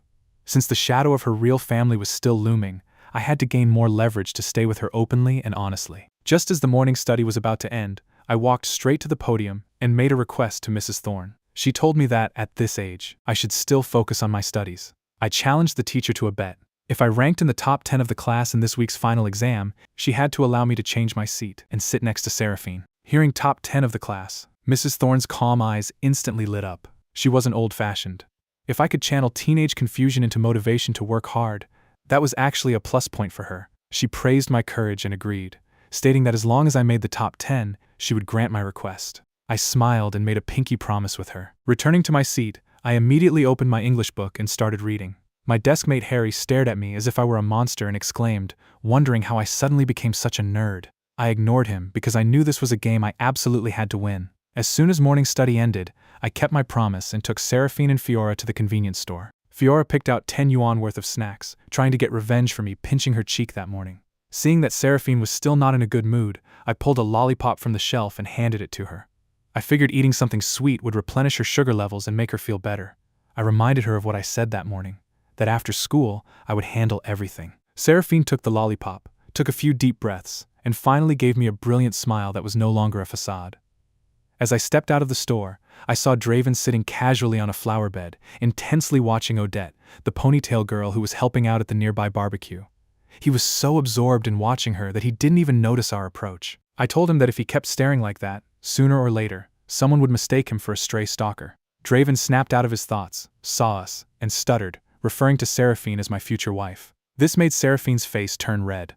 I told Seraphine and Fiora to head back to the classroom first. Then, I turned and sat next to Draven, telling him that since I had caught him red-handed, I had some advice for him. I told him that when it comes to pursuing girls, he should just remember one word: dedication. But I added that my concern wasn't that Odette would reject him, but rather that her highly traditional father would definitely look down on him, seeing him dressed like a school thug. Draven's face instantly fell. In his past life, it was exactly this stubborn prejudice that forced his mother to bow down, leading to the heart attack that killed her and ultimately driving Draven to madness. In this life, I absolutely could not watch this tragedy repeat itself. I told him I had a way to change her father's opinion of him. I mentioned I knew a clue about a fugitive criminal with a 100,000 yuan reward and advised him to go to the police station to report it. I explained that once the police caught the guy, it would be a massive achievement for him. With the backing of the police and praise from the school, if Odette's father still threw a fit about his appearance, he could just say he infiltrated the gang to help solve the case. I assured him her father would definitely see him in a new light.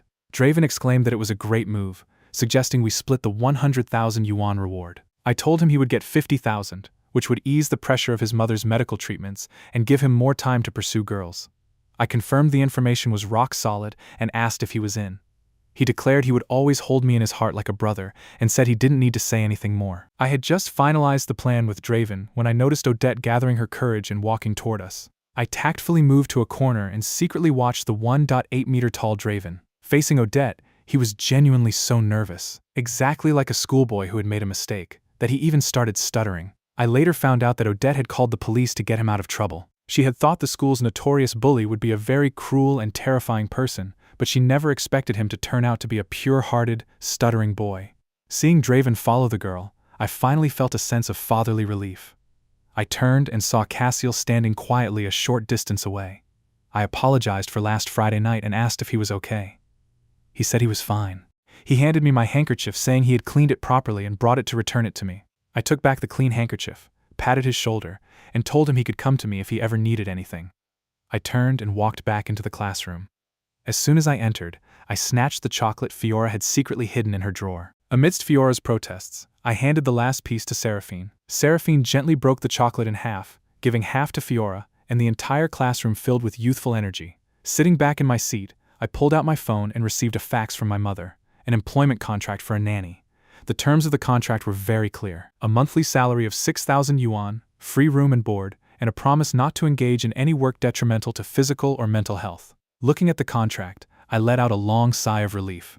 This wasn't just an employment document, it was a legal shield I had prepared specifically for Seraphine. Once she signed this contract, proving she was over 18 and had enough income to live independently, her parents' guardianship would no longer be able to interfere with or abuse her rights.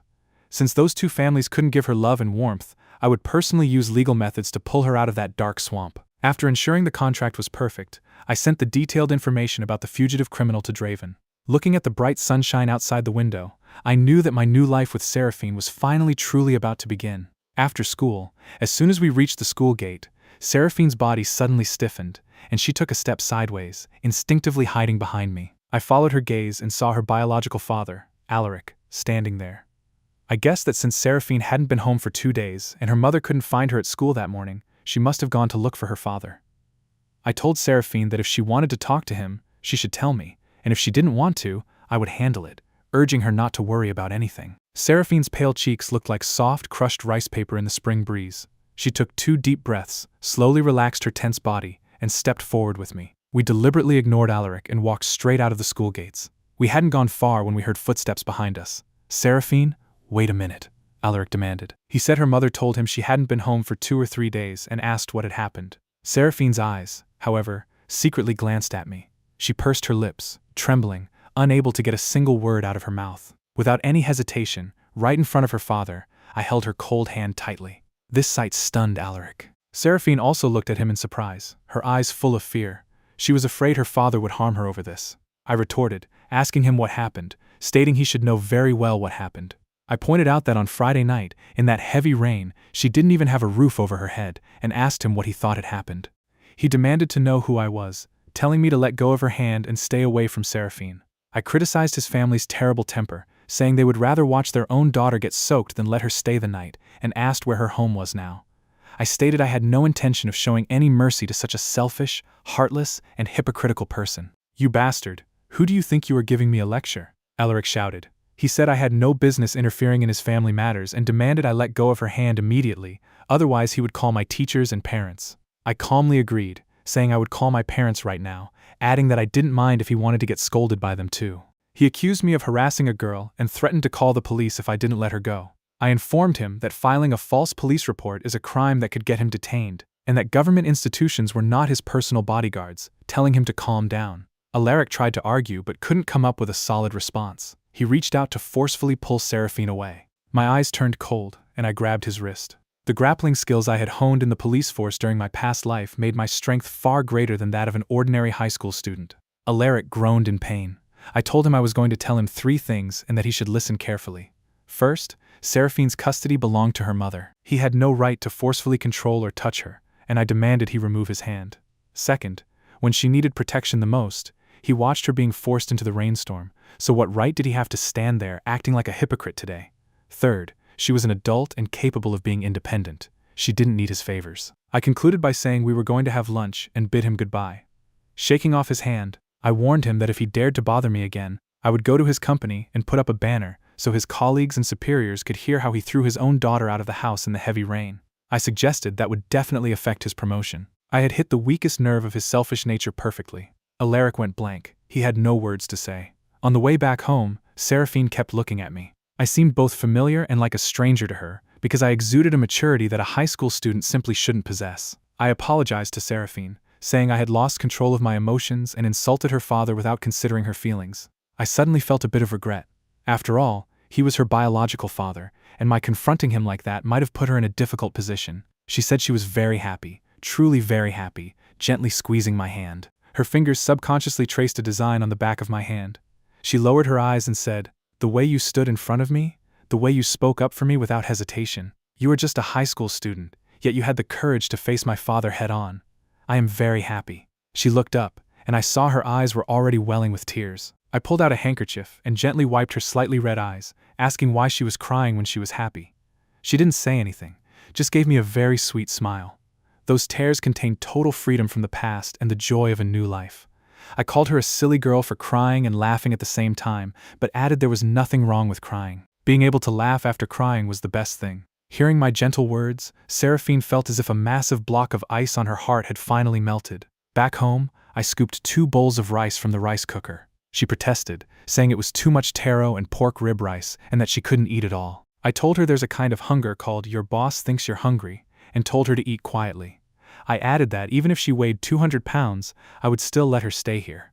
I joked that if she really got fat, I would become her strict coach and help her lose weight. I told her not to punish herself for her figure, saying girls look cute when they are a bit chubby, just like Fiora, whose cheeks are very fun to pinch. She replied that if she got chubby, it would mean I'd pinch her cheeks and bother her every day, which she wouldn't be able to tolerate. She reminded me she was my employee now, and if I bothered her, it would be workplace bullying, threatening to complain to the labor bureau. I joked back that I couldn't even pay the compensation, and that I didn't even have a contract, asking what she would sue me over. I then said, "Who said I don't?" I put down my chopsticks, walked over to the fax machine, and handed her a document, saying, "An agreement.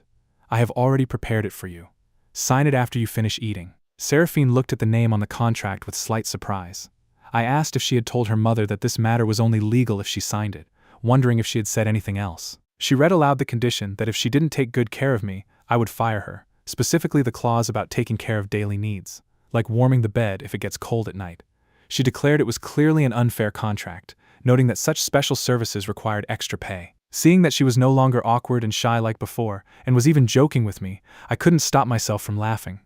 This contract of freedom had finally brought her entirely under the protection of my wings. The atmosphere around the dining table was very warm and comforting.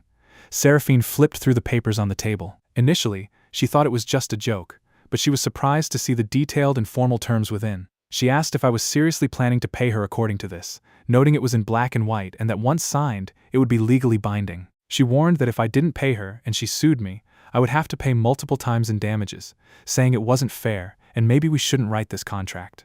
Looking at her panicked face, I took a slow sip of milk. I already had a plan in mind. I explained that this contract wasn't just a game between us. Its real purpose was to deal with any future difficulties from her parents. Hearing the word parents, I very closely noticed her shoulders barely tremble and her eyes filled with confusion. She asked what this contract had to do with her parents. I explained that although she had just become an adult, as long as she didn't have a stable income, she was still completely under their control. However, I noted that according to Article 18 of the Civil Code, as long as she had a stable income to support herself, she would be considered fully entitled to civil rights.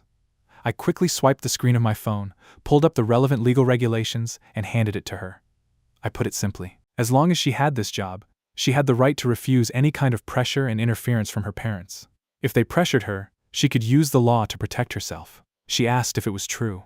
No one could have guessed to what extent this kind of bloodless domestic violence had pushed her into despair. Now, looking at the legal regulations, I finally saw the sadness in her eyes completely fade away, replaced by a new hope that had never been seen before. I asked her if she understood the benefits now, telling her she would quietly sign these papers after dinner. She argued that $6,000 a month was truly too much, mentioning her mother only earned $3,000 and that she couldn't even do a nanny's job properly. She suggested cutting it in half. I called her a silly girl, pointing out she ate my food and lived in my house, so in the end, I would get this money back from her anyway. I told her the number was just for show, and that ultimately, it was all mine. "Wow, then I'm relieved," she said, instantly relaxing. As she relaxed, I scooped some pork rib rice into my bowl, making every single grain of rice taste incredibly sweet to me. I couldn't resist teasing her again, saying I would make sure she got every single penny, but if she thought it was too much, all household expenses would be deducted from her salary. I joked that I also wanted to see what it was like to live off someone else's scraps. She agreed, promising to cover Valen's expenses for the rest of her life from her salary, including food and drinks, and even said she would record a video as proof.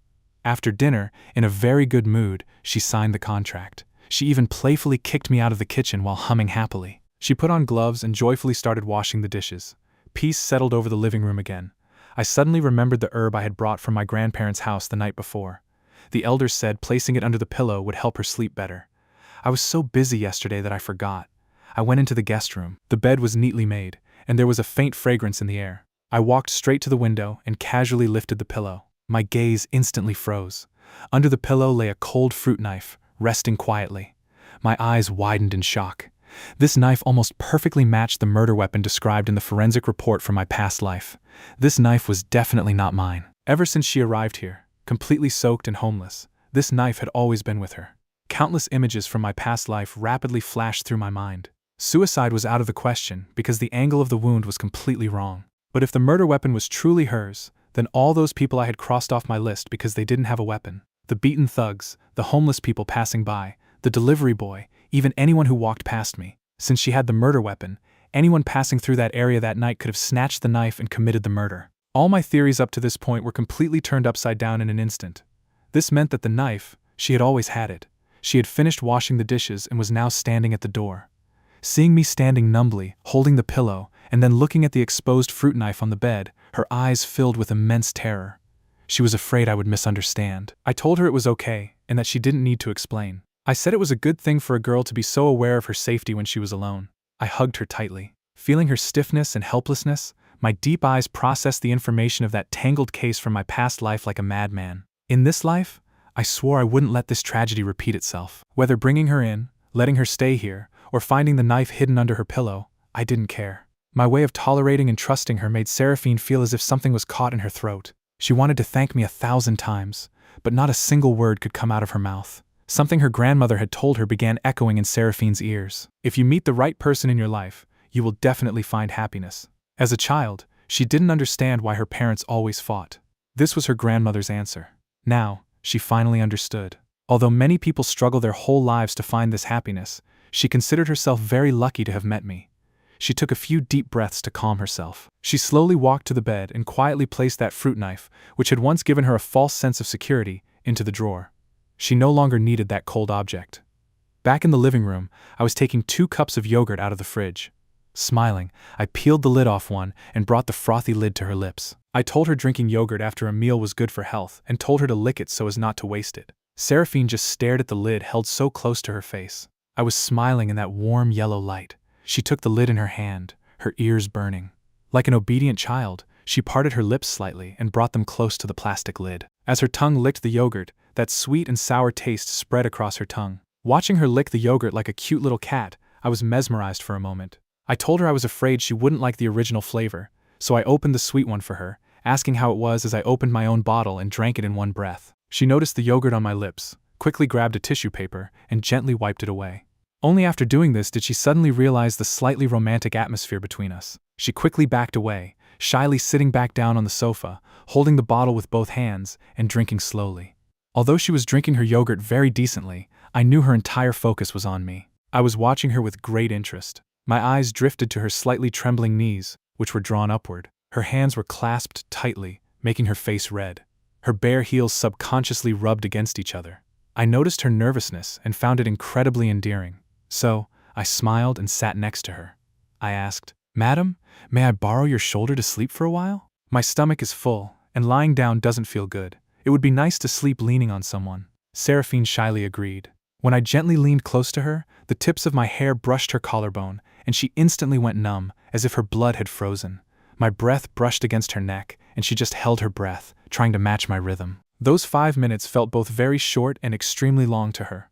The wind blowing outside the window tousled her hair. A few strands fell onto my forehead, causing me to frown slightly. She playfully reached out and twirled the hair on my forehead around her fingers. Then I shifted slightly. My forehead nuzzled into her cheek, and half my head rested on her chest. Suddenly, I caught a very strange fragrance. I jerked awake, realized my position, and quickly sat up straight. I had actually fallen asleep. I apologized profusely, assuring her I had no intention of taking advantage of her. She replied that I always said she wasn't well, but she thought my condition was the same, because if I could fall asleep leaning on her so quickly, I should sleep a little longer. Feeling the comforting touch of her hand on my cheek, I smiled and said nothing. I peacefully closed my eyes and went to sleep. In my past life, being a detective, I was always very alert, so my sleep had always been very light. This was the first time I had been able to fall asleep so quickly and peacefully near someone. Gradually, she also fell asleep leaning on me in that breeze. While sleeping, I didn't even realize when I slid down and my head ended up in her lap. Lying on her soft thighs, I turned slightly and was sleeping, holding her slender waist tightly like a pillow. Seraphine slowly woke up and saw all this. Her face instantly turned red, but she didn't stop me. Instead, she gently placed her hands on my back, watching me hug her like a little puppy. She was completely lost in this feeling. Just then, the alarm clock rang loudly, startling me awake. When I woke up, I found myself hugging something soft. My head was still in her lap. I was so shocked that I jumped up from the sofa. I exclaimed, "Careful! Since when did my sleeping habits become so bad?" I scratched my head, looking quite confused, and quickly ran to the bathroom to wash my face. When I came out, I saw her looking at me and smiling. She didn't care at all about my mistake. I breathed a sigh of relief. Truthfully, I was afraid that getting excessively close like that would upset her and make her feel wronged.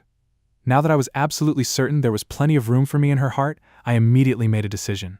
I said, "Let's go to your house and get your things." The setting sun cast a melancholy orange hue over Seraphine's old-style apartment building as evening approached.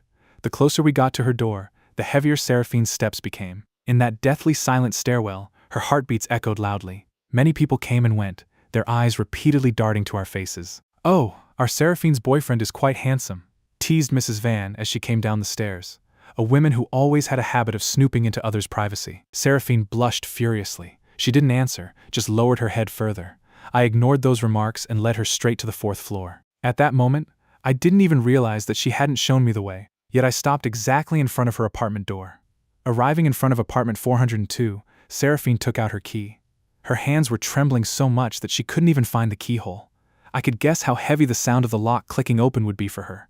Her mind was completely blank. She had absolutely no idea what awaited her behind that door.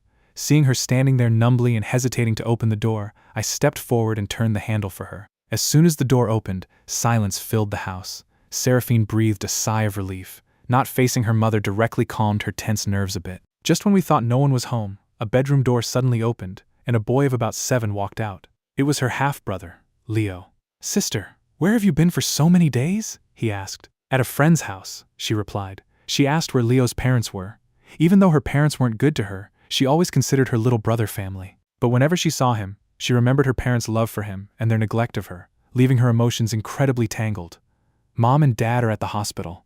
Mom will be back soon to cook," he said. He then asked, "Is this handsome brother your boyfriend, sister?" Hearing this from her brother's mouth, Seraphine's cheeks turned red. She subconsciously looked at me. Seeing no reaction from me, she didn't offer an explanation. But hearing that her mother would be back soon made her panic, and she quickly decided to pack her things. Hearing the word hospital, the bloody truth of that stormy night, which had been deliberately hidden, resurfaced in both my and Seraphine's memories. Last Friday night, her mother had forcefully checked Seraphine's phone and saw the pictures Seraphine had secretly taken of me. Because of her ex-husband Alex betrayal, her mother's mental state was already very fragile. Those photos struck her deepest nerve. In that moment, she unleashed all her hatred for her ex-husband onto Seraphine, insulting her with vile words and calling her shameless. Before Seraphine's helpless and sorrowful eyes, her completely unhinged mother grabbed a fruit knife from the table and screamed that she would slash her daughter's face. Seeing this, her stepfather, Evander, rushed forward like a madman to snatch the knife. In the struggle, the knife turned, and her stumbling mother plunged it deep into Evander's stomach. The smell of blood snapped her mother back to reality, and she collapsed onto the blood-stained floor, sobbing uncontrollably.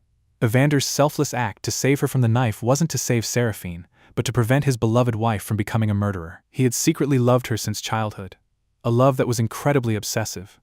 Despite his wife's madness, he was willing to give her his all, but he had absolutely no love for that innocent girl.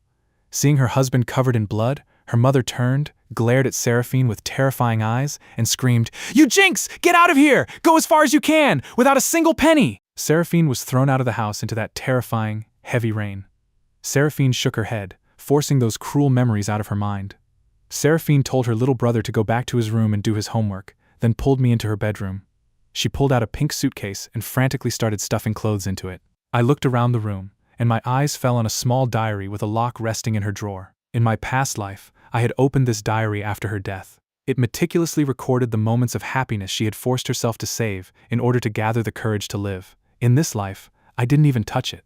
Although Seraphine hadn't told me what to bring, based on my feelings for her, she realized I had quietly taken out her most favorite books and diaries and neatly placed them on the table.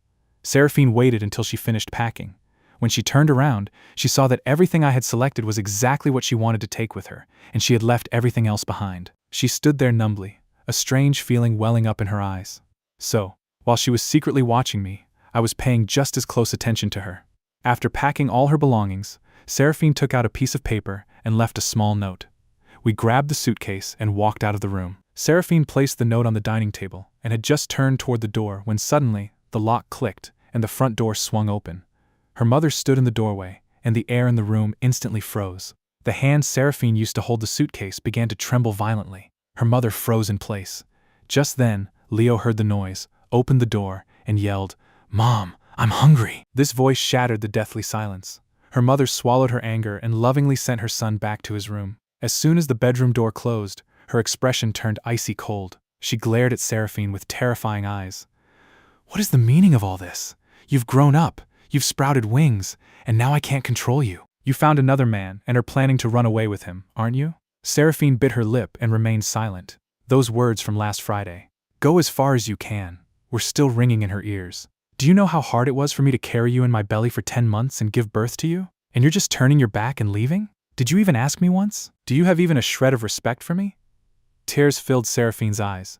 She wasn't crying because she was being scolded, but because she was heartbroken. That last bit of tenderness in her heart for her mother was completely shattered in that instant. To preserve what little dignity she had left, she didn't want to argue publicly with her mother. Seeing her weeping silently and helplessly like this, I stepped forward with a flushed face and firmly blocked her mother's path. "Auntie, Seraphine didn't choose this path on purpose. You and Uncle pushed her into this swamp yourselves. I have already spoken to your teacher. You don't need to sweet-talk me or smile in front of me. I know what kind of rich people you are," she spat, turning to Seraphine, her face full of sorrow. "Just because he looks handsome and rich, he is exactly like your father. When he likes you, he'll sweet-talk you. When he doesn't, he'll kick you out. Can't you see what happened to me? He will betray you and leave you one day too. You can still wake up. It's not too late." Hearing these terrifying words, Seraphine looked at me with tear-filled eyes. She absolutely did not believe I was that kind of person, especially since we hadn't even officially started dating yet. I took a deep breath and gently wiped Seraphine's tears with my sleeve. I didn't pay attention to empty promises like, "I will love you for 10,000 years. I just knew that love meant cherishing today. Auntie, no one can guarantee the future. But I know one thing. All Seraphine has gotten from me are happy memories, and that is enough. No matter how much you sweet-talk, I strictly warn you to stay away from my daughter. I also strictly warn you that Seraphine is now an adult and she has a stable job and income. Legally, she has every right to get away from your forced control. If you take advantage of being a mother to harm her, I will stand firmly against you. But if you just want to keep her with you so she remains your puppet, I'm sorry, I will absolutely not let that happen." Her mother picked up the contract with trembling hands. As soon as she saw the words "monthly salary of 6,000, her eyes widened in shock. She suddenly realized how much stubborn rebellion was hidden within her daughter's frail body. "Fine, fine. So what if you are rich? Don't teach me the law. If you dare take her away, I will bring the police to your house too. We are not weak, I countered. But have you thought about the consequences of this spectacle? Leo is still young. You surely wouldn't want him to face people's ugly words and loneliness at school because of your actions, would you? My words struck a raw nerve. She cared about Leo. I cannot ruin my husband and son's lives because of me. Fine. Get out of here. Remember, when this rich brat leaves you, don't come crying back to me. You think you're going to a golden cage. You'll regret it very soon. I bent down, picked up the largest piece of a broken porcelain cup, and pressed its sharp edge hard into my palm until it left a red mark. You are wrong. I am not building a cage for her. I will treat her like royalty, but I will also teach her how to spread her wings and fly in her own world. My words shook Seraphine to her core. There were still tears on her eyelashes when she suddenly grabbed my wrist and walked out the door with me. You are all ungrateful wretches! Go! All of you go! Get lost! Seeing her mother looking so old and tired in an instant brought tears to Seraphine's eyes, but she forced them back and said, Goodbye, Mom! Everything I wanted to say, I've written on the note on the dining table. She quickly grabbed her suitcase and hurried out of the room. She was afraid that if she stayed even a second longer, she might not be able to decide to leave, so she started walking down the stairs, where the motion sensor lights turned on one by one. Suddenly, a heavy sound came from above. Ching-ching. This noise startled a bird perched on the window, and it flew away. Seraphine trembled violently. The wheels of her suitcase got stuck on the stairs. I could clearly feel her fingers turn ice-cold and numb in an instant. Along with the sound of rapid footsteps, her mother stumbled down the stairs very quickly, even hitting her head against the wall, which started to bleed. Ching-ching, don't go. It's your mother's fault. It's my fault. I will never scold you again. Hearing the name Ching-ching, Seraphine couldn't hold back her tears. She burst into loud sobs and hugged her mother. Watching this scene, I was very surprised to realize that her mother's facial expressions, way of speaking, and movements were completely different from before. I later found out that due to severe trauma, her mother suffered from split personality disorder, and it was only in very rare instances that Seraphine showed this kind of vulnerability. That was when her third personality emerged, the one who deeply loved her daughter, and the name Ching-ching she called out was the symbol of this mother's return.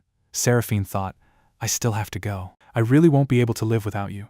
Knowing that her mother would soon revert to her angry self, Seraphine became even more desperate to leave. Her desire to study psychology was entirely to treat her mother, so that this mother who truly loved her could stay with her forever. Auntie, if you truly love Seraphine, please entrust her to me.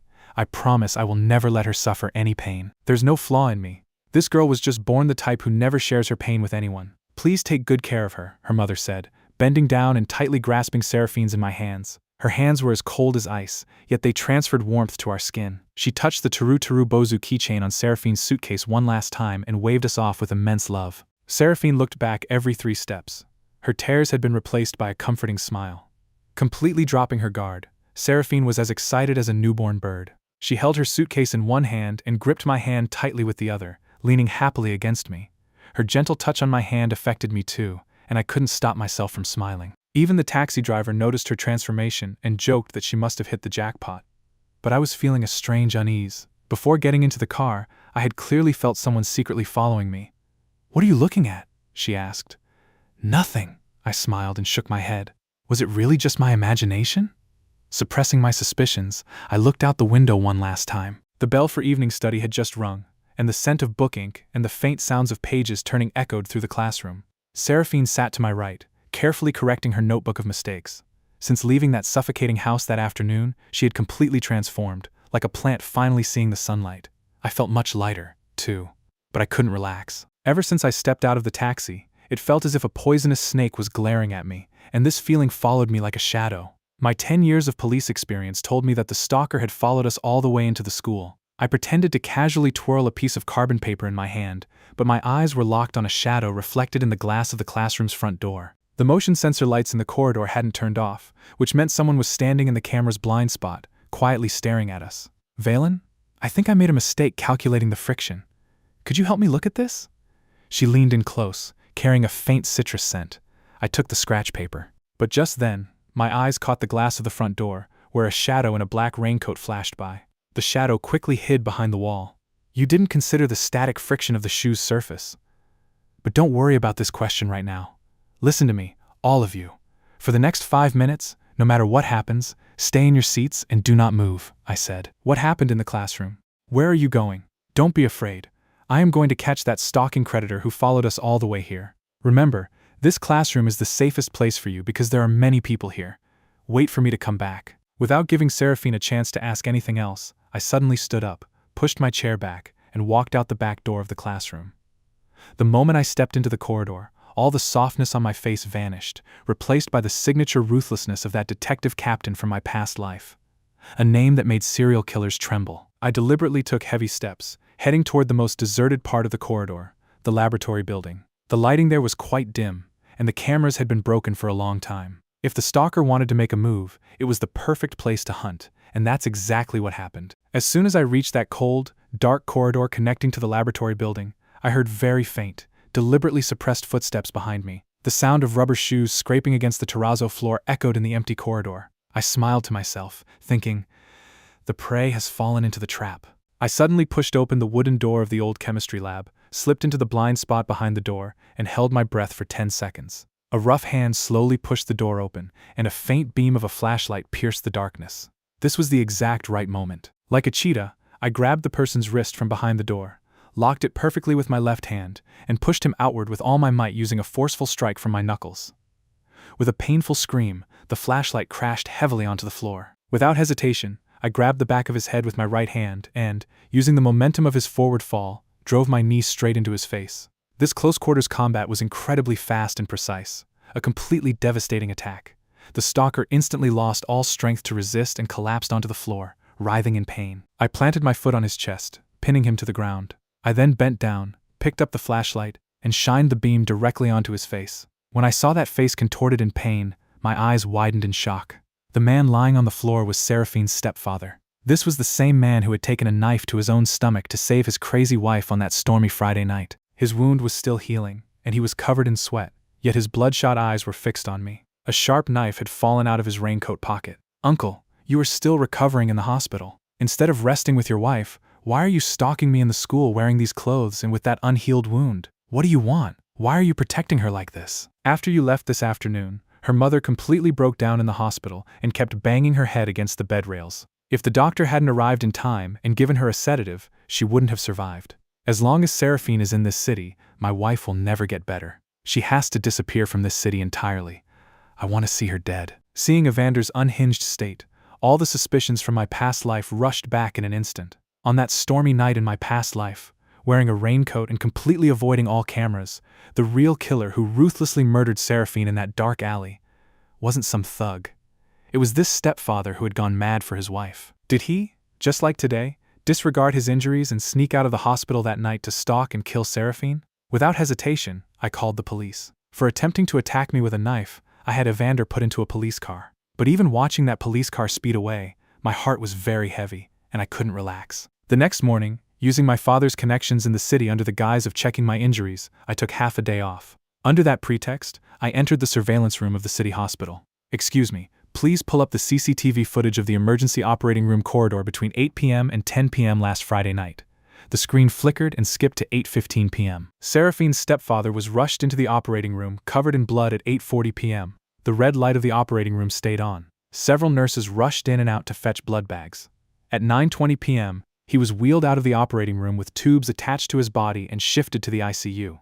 By 11 p.m., no one had entered or left the ICU. For a severely injured person, it was impossible to jump from the third-floor balcony of the hospital. My mind went blank, as if struck by lightning, and my limbs instantly turned ice cold. In my past life, the forensic doctor had estimated Seraphine's time of death to be around 10:30 p.m. that night.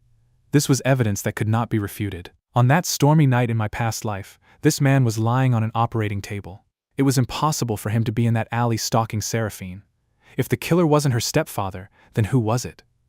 When I stepped out of the hospital, the afternoon sun was so intense that it blinded my eyes. This solid proof had slid a heavy boulder onto my heart. Who was the killer hiding in the rain in my past life? This unknown terror, where the enemy was in the dark and I was in the light, made me even more anxious than facing the devil directly. I opened the door to my house. It was silent, and the faint smell of cooking food lingered in the air. The scent of shower gel still hovered near my ears. I tiptoed into the guest room. Seraphine was curled up asleep in the bed. She was sleeping quite restlessly. Her long eyelashes fluttered slightly, and her hand subconsciously gripped the corner of the blanket tightly. Seeing her peaceful yet fragile face, most of my anger subsided. I stepped forward and began to fix the thin blanket that had slipped off. but as I looked up, my eyes fell on the guest room window. My movements froze right there. The afternoon sun was slanting across the glass, and outside the window, a dust-covered fingerprint was clearly visible. I got goosebumps. I held my breath, immediately turned around, opened the door, and went out to the green belt outside the house. My suspicion was right. At the edge of the lawn, right outside the guest room window, several plants were crushed, and there were very chaotic shoe prints in the dirt. Those prints pointed directly toward the window where Seraphine was sleeping. My heart began to pound wildly. Someone had just been standing there. I placed my hand on the glass and carefully looked at the sleeping girl through the thin pane. A massive wave of terror washed over me. Those people had really followed me all the way here. Although there were security guards in the complex, they couldn't stop someone hiding with malicious intent. I couldn't just sit idly by. That afternoon, I went straight to the electronics market and bought the best security equipment: night vision, infrared, high-definition cameras, and vibration alarms for the windows. I brought the latter myself and started setting up the wiring inside and outside the house. The noise woke Seraphine up. Rubbing her eyes in her loose pajamas, she came out of the room. "What are you doing? Why did you buy so many cameras?" I get a little overly anxious. "The first floor is convenient, but it's good to have some extra things for security," I replied. "Hey, come help me hold the ladder. Are you worried about my safety staying home alone?" "You already know, so why are you asking?" Seraphine stood on her tiptoes, trying to hand me the wires. As she did so, her collarbone and some of her fair skin became visible. I looked down and suddenly felt my throat go dry. "Okay, hold it tight. I'm coming down now." As I came down, I looked at her again. Seraphine caught my gaze, and her face instantly turned red. She yelped and let go of the ladder. I lost my balance and fell down. Seraphine immediately spread her arms to catch me. I leaned to one side, put half my weight on her, and pulled her into my arms. "Careful. Did you sprain your ankle?" "I didn't sprain it, but I just got scared, and my legs are trembling a bit." "Nanny, you didn't fulfill your responsibility of protecting me properly. You will have to pay compensation for this. Who told you to act like a thug?" Although she said this, her small, delicate hands hesitated for a moment before gently hugging my waist from behind and hugging me back. The warmth and fragrance of her arms calmed my tense nerves, which had been restless all day, for a little while. After dinner, I sat on the sofa, setting up my computer monitor. Seraphine washed some fresh strawberries and quietly sat next to me. She picked up the largest strawberry with a toothpick and brought it to my lips. I turned my head and looked at the screen. The lawn outside the window and all the surrounding blind spots from where anyone could enter were now under the surveillance of high-definition cameras. If that ghostly figure leaving shoe prints dared to come again, I would make sure he couldn't escape. I said, "Seraphine, from today on, when you are home, do not open the door for anyone except me, and I will come in using my own key. Remember, for no one." "Yes, I will remember." The next afternoon's sun had warmed the street a bit. Seraphine walked beside me with her school bag slung over her shoulder. Her ponytail swung with every step. Ever since she moved into my house and became free from that suffocating home, there was a strange liveliness in her steps. She would often come to me and talk about the mistakes she made in her studies that day. But I couldn't relax at all. That feeling of being secretly stared at, like a needle prick, gripped the back of my neck as soon as we exited the complex gate. "Walk a little more inside. There are a lot of cars outside." "Valen, what's wrong? Your hands are sweating a lot." "Nothing. After setting up all those cameras yesterday afternoon, I didn't sleep well. Let's walk faster. The first period this afternoon is with the homeroom teacher.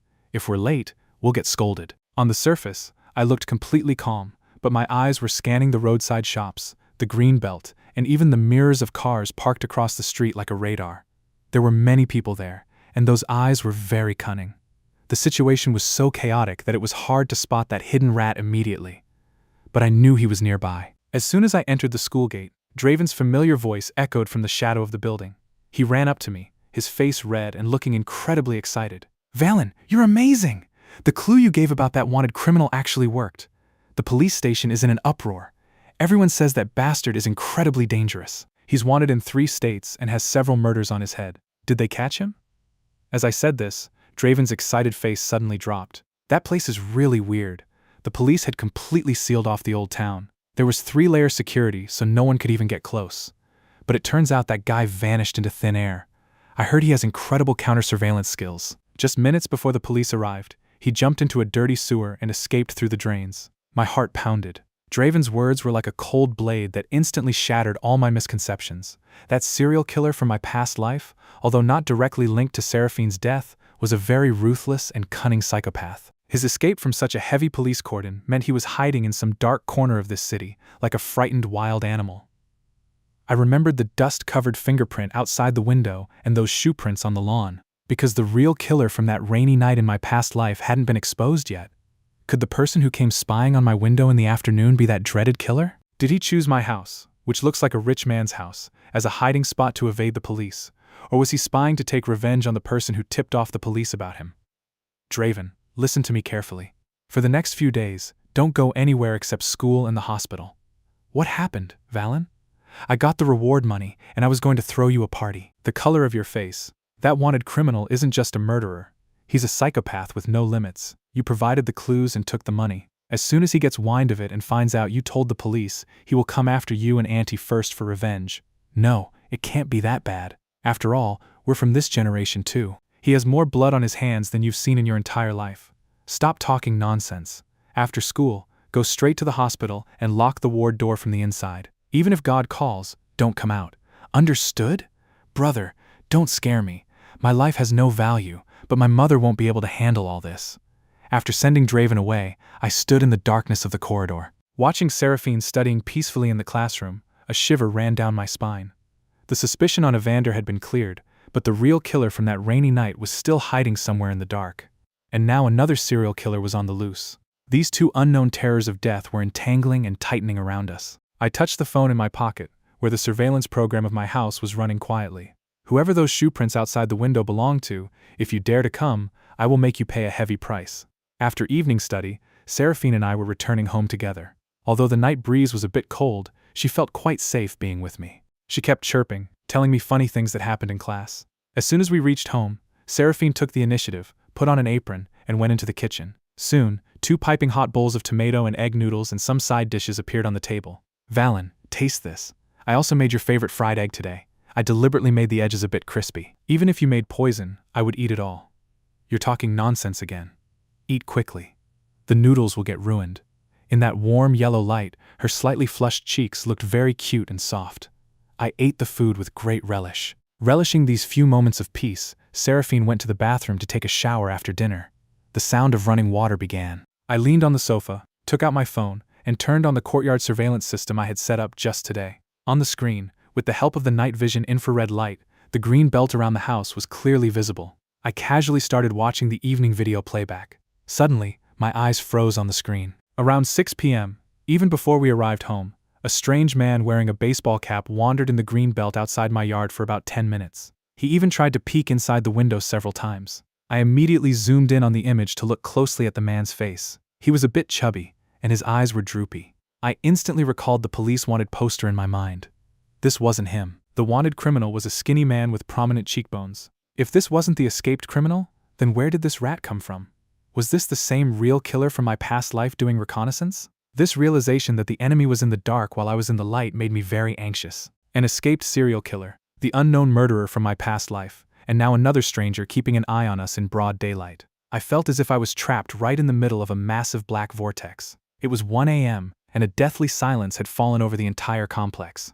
I was lying on the bed in the master bedroom. My eyes were closed, but my nerves were completely alert and tense, exactly like how I lived as a detective in my past life. Suddenly, a very faint clicking sound came from outside, followed by the sound of very light footsteps intentionally walking on their heels, slowly approaching the large living room window. I woke up instantly like a cheetah. I rolled out of bed without making a sound. My feet made no noise on the floor. I hugged the wall and inched my way to the dark corner by the living room window. In the faint moonlight, through the gap between the curtains, I could clearly see a thin, dark shadow pressed against the outer wall of my house. The shadow was fumbling with something on the window pane. He even tried to gently push the window open. My muscles tensed instantly. If he did anything wrong, I was determined to stop him right there. But I held myself back. I didn't want to startle him. I wanted to see what he was trying to do and if someone else was with him.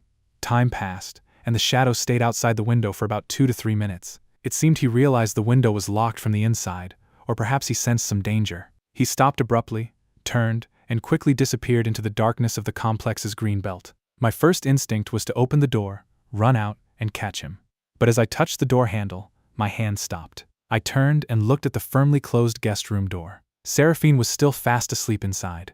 Ensuring Seraphine's absolute safety was more important than catching this rat. Suppressing the murderous rage inside me, I turned and went to the coffee table. I quickly turned on the surveillance computer and pulled up the infrared video playback of that spot. The video rewound, and the dark shadow appeared on the screen. The resolution of this top-class security system was excellent. Even the wrinkles on the person's clothes were clearly visible. I started staring intensely at the screen. I dragged the progress bar to the moment the shadow turned to leave. As he suddenly turned, the infrared camera recorded his face perfectly. The moment I saw that face, my eyes widened in shock. My mind went numb, and I felt as if I had been struck on the head by something heavy. That face, which was always hidden behind thick hair, a face that always seemed timid and isolated. How could it be 𝐂𝐲𝐿? That boy in class who was always beaten by thugs, why was he standing outside my window like a ghost in the middle of the night? The dim blue light of the computer screen cast onto my face. I sat alone on that dark sofa, the light seemingly hiding in the darkness. I was subconsciously tapping my knees. My brain was working like a high-speed computer, frantically piecing together all these bizarre events. The strange, chubby man seen during the day, 𝐂𝐲𝐿 at night, and that dust-covered fingerprint on the guest room window. What was the connection between these three things? If that fingerprint belonged to the chubby man from earlier, why was he just wandering in the green belt doing nothing? Who sent him? I took a deep breath and set aside the clue about the chubby man for a moment. My eyes were fixed on the screen. 𝐂𝐲𝐿's numb face looked more terrifying than the chubby man's, sending a shiver down my spine. A scared, quiet boy who didn't even have the courage to fight back against thugs asking for money. How could he demonstrate such high-level espionage skills at 1 a.m.? How could he appear outside my window like a ghost? Once my detective reasoning kicks in, all those small details from my past life that I had overlooked start coming back to me. A flood of memories surged into my mind. That stormy night in my past life. 𝐂𝐲𝐿 was also near the murder scene that night. He was being beaten by thugs in that dark alley. Seraphine had seen this while coming out of the convenience store, and this is what led her into that deadly alley. In my past life, I always thought 𝐂𝐲𝐿 was just an unlucky person who got caught there by mistake. But now, that same victim was standing outside my window in the middle of the night. Was 𝐂𝐲𝐿 the killer who stole that fruit knife and brutally murdered Seraphine in the rain during my past life? This thought had just entered my mind when my sharp criminal investigation brain rapidly began connecting the events. I closed my eyes and tried to recall the atmosphere after Seraphine's death in my past life. The whole school was in an uproar, and the police came to the school every day to take statements. Every child was terrified. But what about 𝐂𝐲𝐿?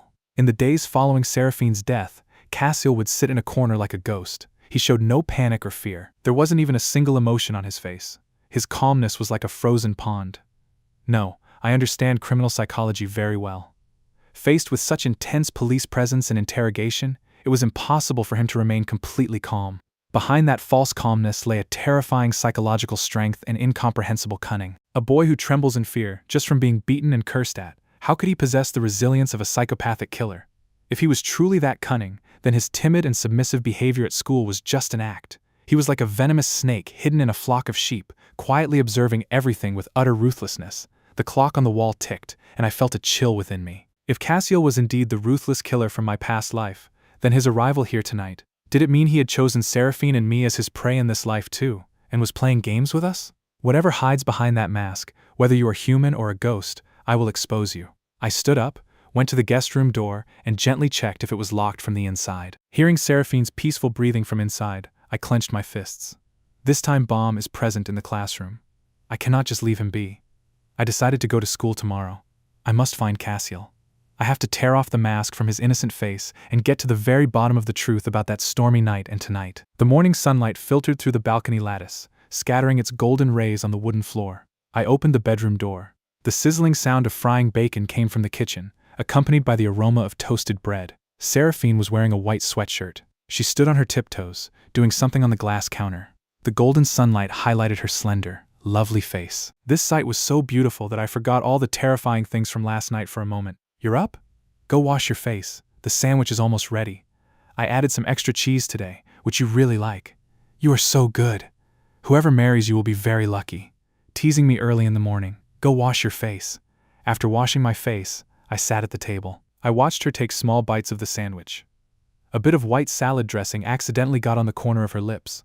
I didn't say anything, just reached out and gently wiped the dressing away with my fingers. She was eating exactly like a little kitten with something on its mouth. This moment of peace felt just like the calm before a storm. I drank the last sip of milk. The terror of last night's CCTV footage was hidden deep in my eyes. No matter how many monsters and demons were outside, in this house, I only wanted to give her sunshine. After breakfast, Seraphine and I were walking together on that tree-lined path to school. It was morning. The streets were full of traffic, school children in uniforms, and people going to work. We were walking fast. But as soon as we crossed a traffic light, I felt that strange, snake-like glare on my neck again. My muscles tensed instantly. The feeling was intense. Even in the midst of this crowd, a very cold gaze was fixed on me and Seraphine. "The strap of your backpack looks a bit loose," I said, pretending to adjust it. While I fixed her bag, my eyes scanned the glass of the newsstand, the blind spot behind the bus stop, and even the mirrors of cars parked across the street like a radar. There were many people there, and catching that gaze was very difficult. The situation was so chaotic that I couldn't immediately find that rat. But I knew he was nearby. "Thank you, Valen. It's much more comfortable to wear it like this. Come on, class is about to start." Accompanied by that constant feeling of being watched, we finally stepped into the classroom, which echoed with the noise of morning reading. I told Seraphine to go to her seat, and I stood at the back door. My eyes shot like a sharp blade straight to the last row, to the seat that was always in the shadows. My heart sank. That seat was empty. The desk was completely clean. There wasn't a single book on it. "What is Draven studying?" I wondered. "Oh, you're asking about 𝐓𝐲?" someone said. "That quiet boy, he didn't come today. I heard the homeroom teacher say he has a high fever and can't even get out of bed." Draven's casual remark created a storm in my mind. "You said he's sick?" "Yeah, Valen. Why are you so shocked?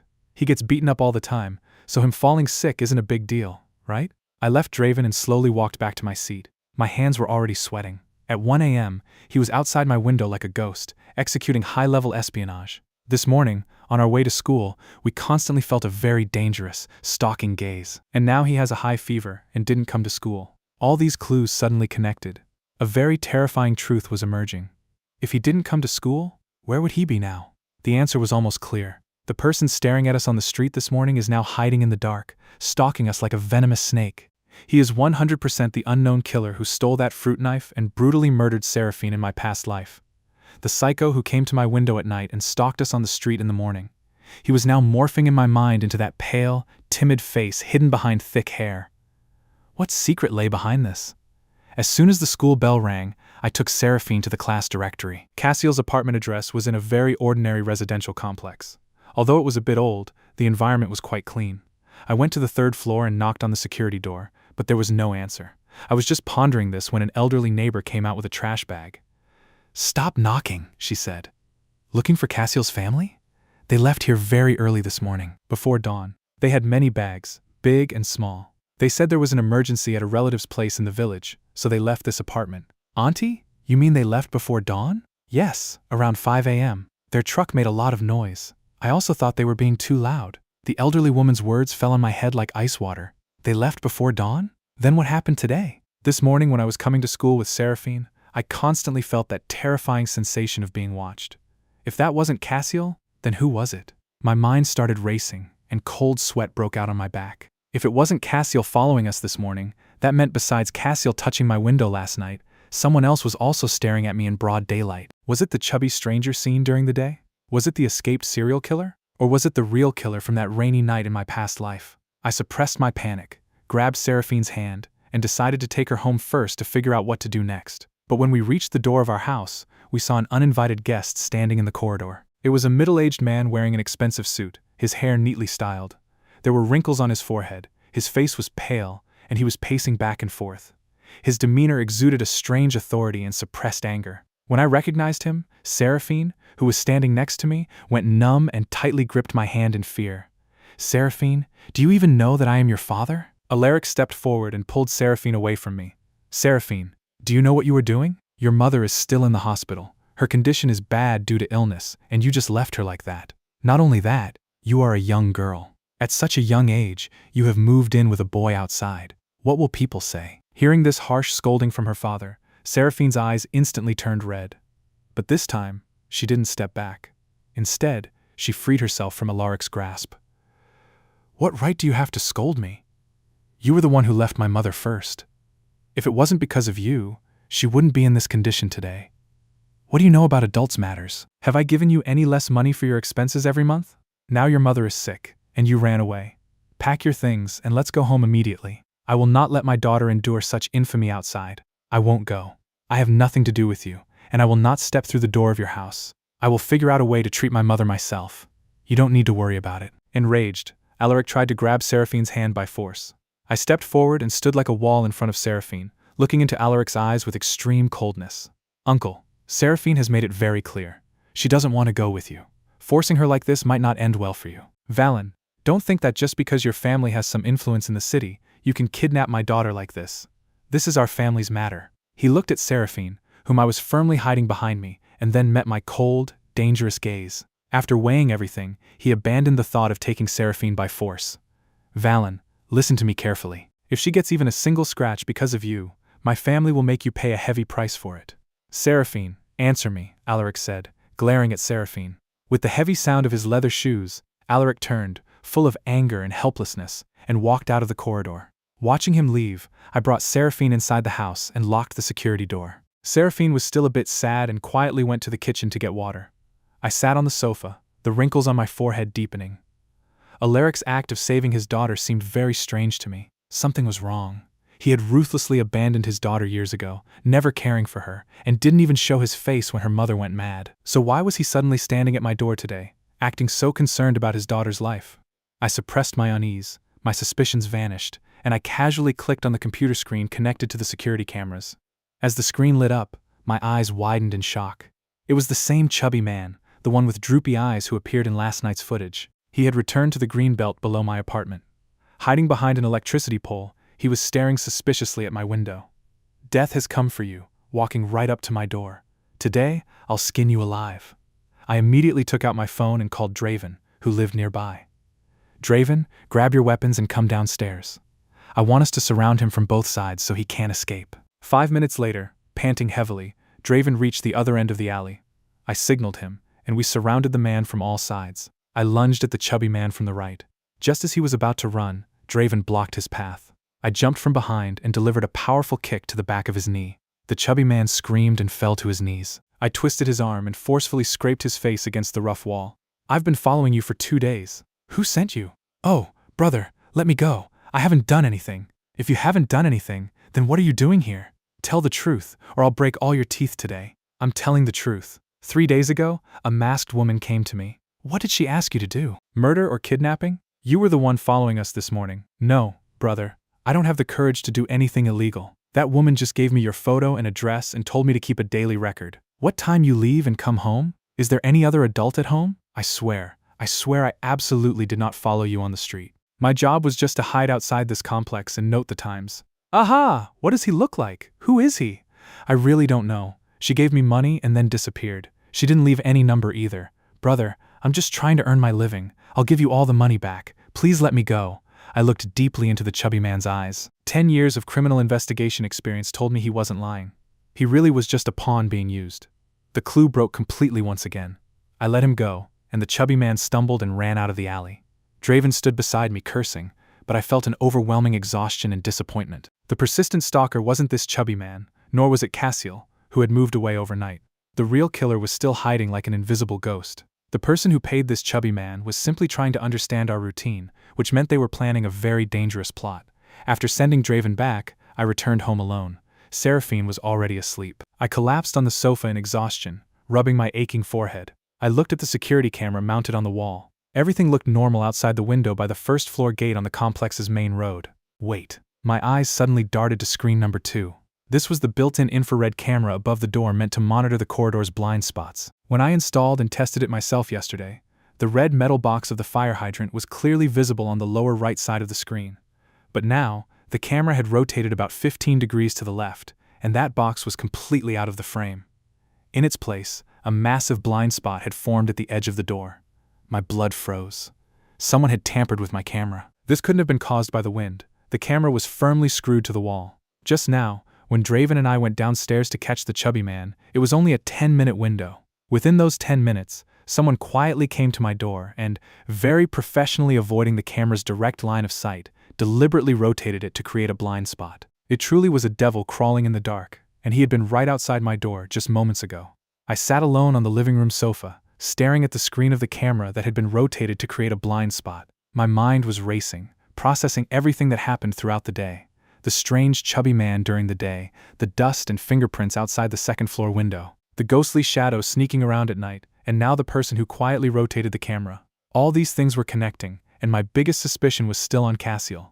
Just as I furrowed my brow, wondering about his motives, there was a sudden knock on the door. I very carefully opened the door, and 𝐓𝐸𝐻, who had just left, was standing outside. "You came back? Oh, Valen, I forgot to tell you. This morning, 𝐂𝐲𝐽 gave me 2 things to return to you." "Oh, what is it?" "He told me to return these 2 things to you. He also asked me to tell you that he actually came to see you last night.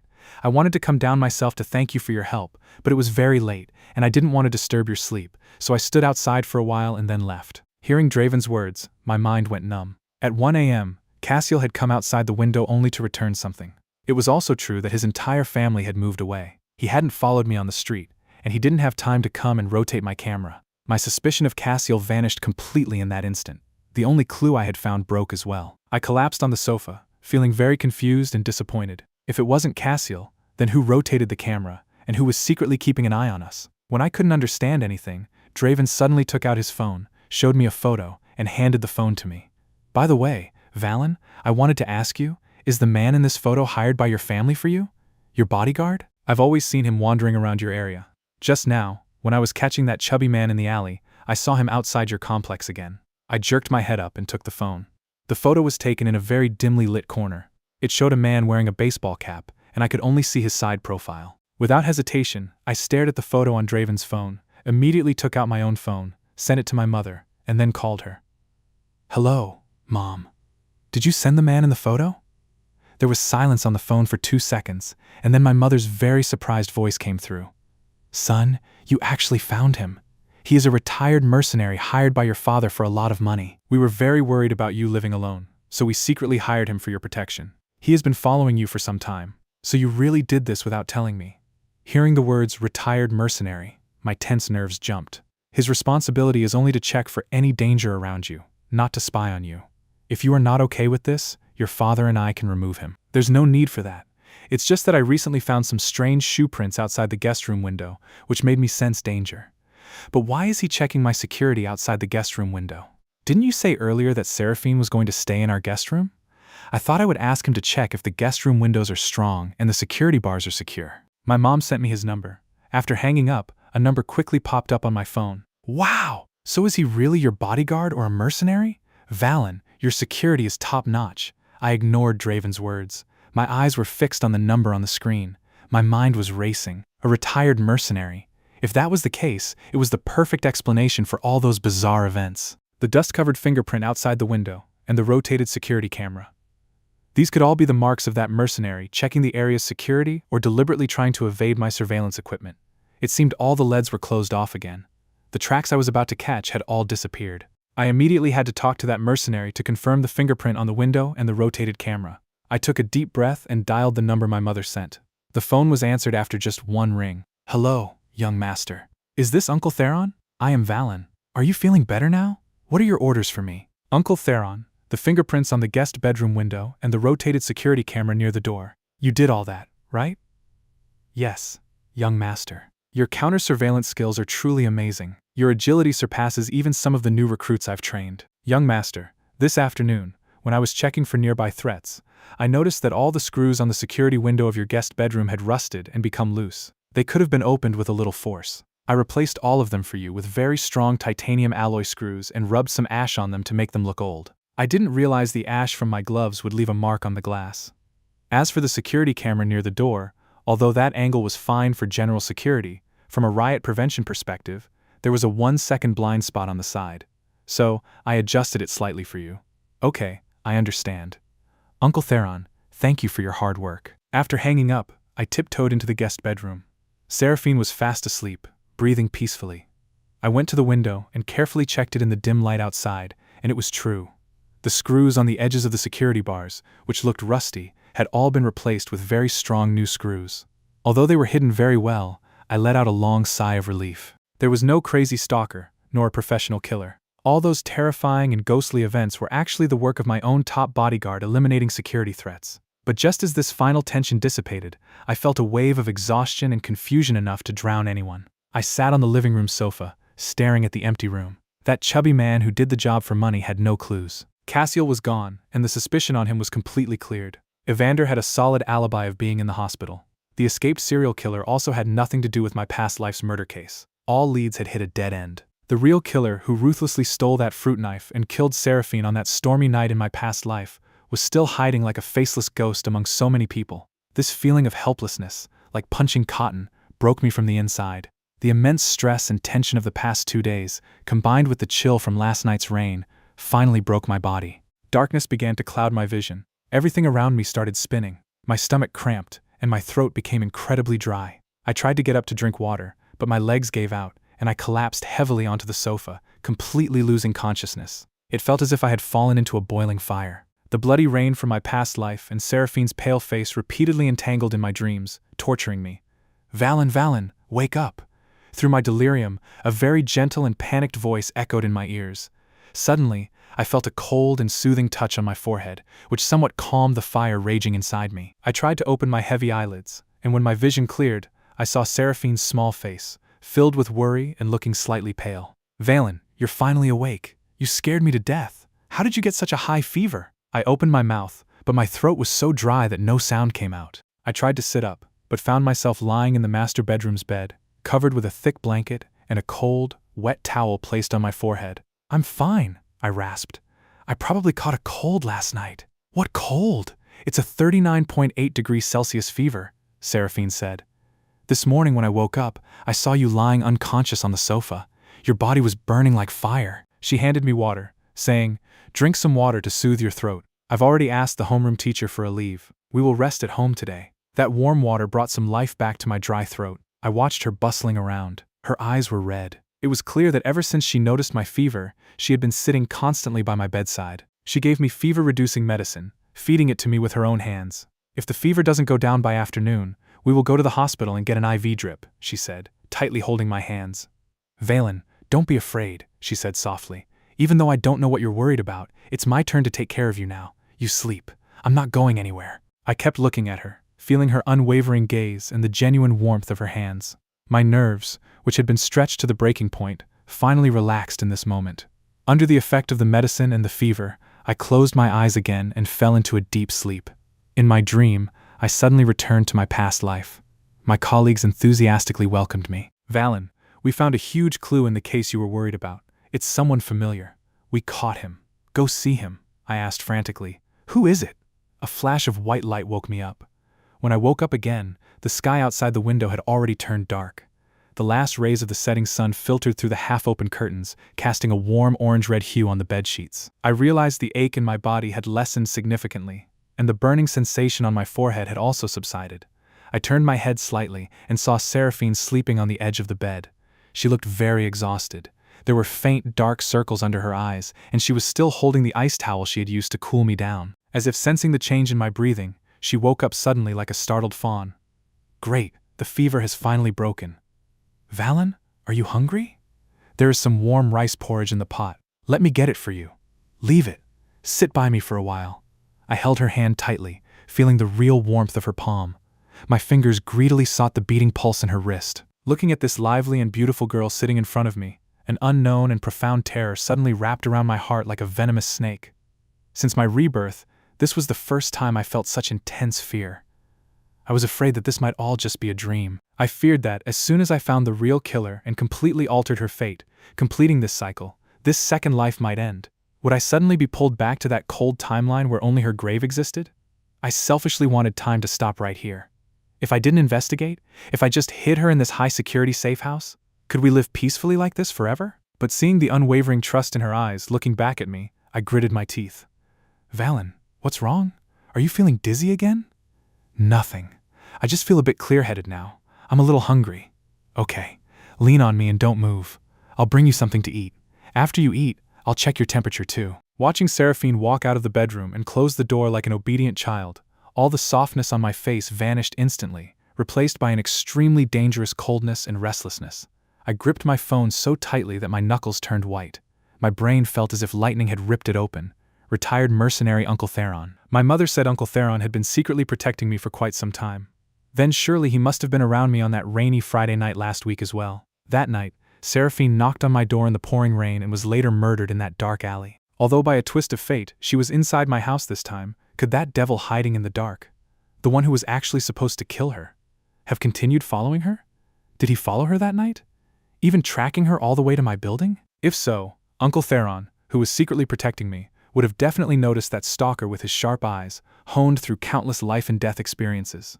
Without hesitation, I quickly pulled up that unlisted phone number and pressed the dial button. The phone was answered after just half a ring. Uncle 𝐓𝐤𝐼, it's Valen. Are you feeling better now? What are your orders for me? Uncle 𝐓𝐤𝐼, last Friday night during the heavy rain, around 9:30 p.m., a girl who was completely soaked knocked on my door. You were probably guarding the area around my apartment at that time, right? Yes, I was on the roof of the opposite building checking blind spots.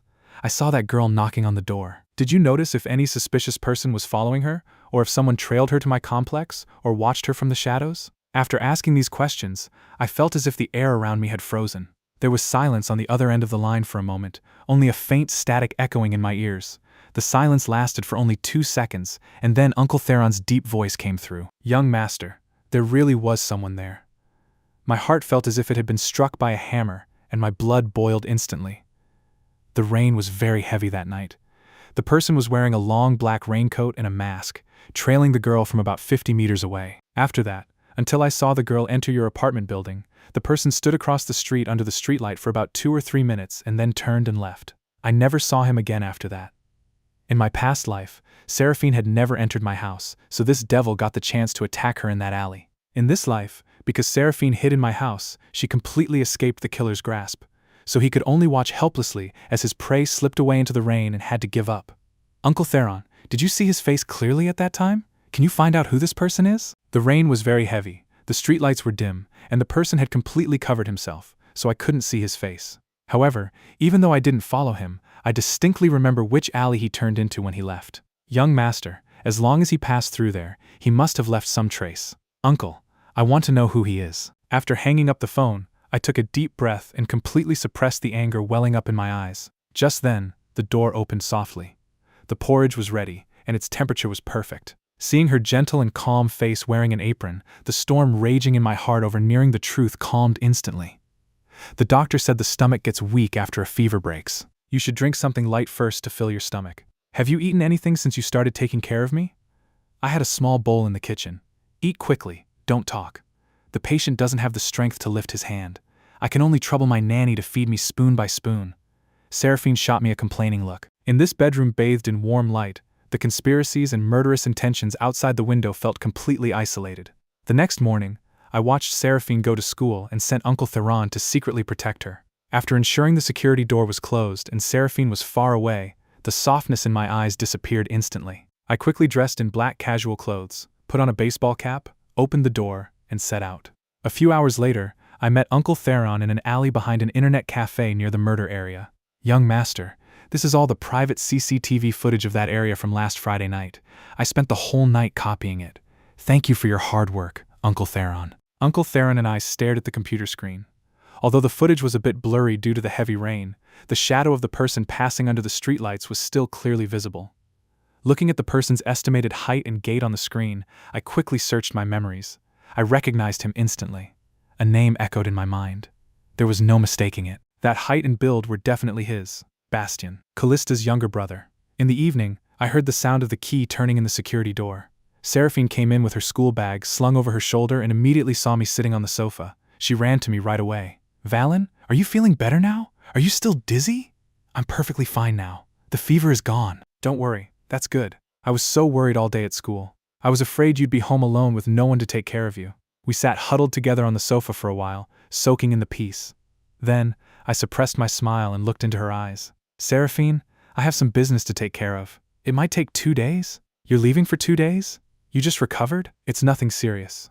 Just some personal matters I need to settle. I'll be back soon. Wait for me at home like a good girl for these 2 days. Don't go anywhere. Okay, I'll wait for you at home. Take care of yourself outside. On Saturday morning at 9 a.m., dark clouds covered the sky outside the window, and soon, a heavy, torrential downpour began. 𝐓𝐷, who was afraid of storms, sat curled up on the sofa, wrapped tightly in a blanket. Meanwhile, I was in a vacant, unfinished building in the city. I was wearing a mask and a voice changer, standing in front of a man who was blindfolded and had his hands tied behind his back. His name was Bastian, the target of my secret investigation for the past few days. He had a habit of jogging every morning, and I took advantage of that to tie him up. In my past life, As a criminal investigator, I had to work within the bounds of laws and regulations. But now, to uncover the truth hidden in the files as quickly as possible, I had to use some special methods. What are you doing? My family doesn't have money. Let me go. I promise I won't call the police. If I wanted to kidnap you for money, what would be the point of this? Now it's my turn to ask questions, and since I caught you so easily, it means I know everything about you. Don't try any tricks. I gently rested a cold glass bottle against his neck. In that darkness and terror, he instantly began to tremble like a dry leaf. Just ask me anything. I'll tell you whatever I know. Think carefully. What did you do half a month ago on that rainy Friday night? To increase his psychological pressure, I didn't specify a time, and it worked perfectly. He recalled nervously and stuttered that he had invited a classmate over to do homework. If I pour a few drops on your face, it will surely have a huge effect, right? No, I'll tell you. I met my classmate that afternoon, but I went out that night. I went to follow a girl. Leaving a classmate and going out in the heavy rain to follow a girl? I needed a reason to believe him. Really, it was my sister's plan. My sister asked me to do it. Bastian's sister was 𝐓𝐤𝐽, 𝐅𝐔𝐋𝐿 current wife. I immediately unlocked his phone using his fingerprint and checked the chat history from that day. I was right. The records clearly showed that 𝐓𝐿 told Bastian to leave his classmate at home, immediately go downstairs, and wait for 𝐓𝐴𝐵HINE, who had just left their house. At first, I couldn't understand why Bastian would do something so strange, inviting a girl over and then leaving her to stalk someone else in the rain. Now it all made sense. The chat history also revealed that Bastian had followed 𝐓𝐴𝐵HINE all the way to my building. After finding out that 𝐓𝐴𝐵HINE had gone to a boy's house, 𝐓𝐿 told him to wait a few minutes, but when 𝐓𝐴𝐵HINE didn't come out, she told him to go back. In other words, in that rainy night of my past life, Bastian's stalking ended the moment 𝐓𝐴𝐵HINE knocked on my door. If Bastian's only responsibility was to follow her and he had no intention of killing her, then how was 𝐓𝐴𝐵HINE murdered in my past life?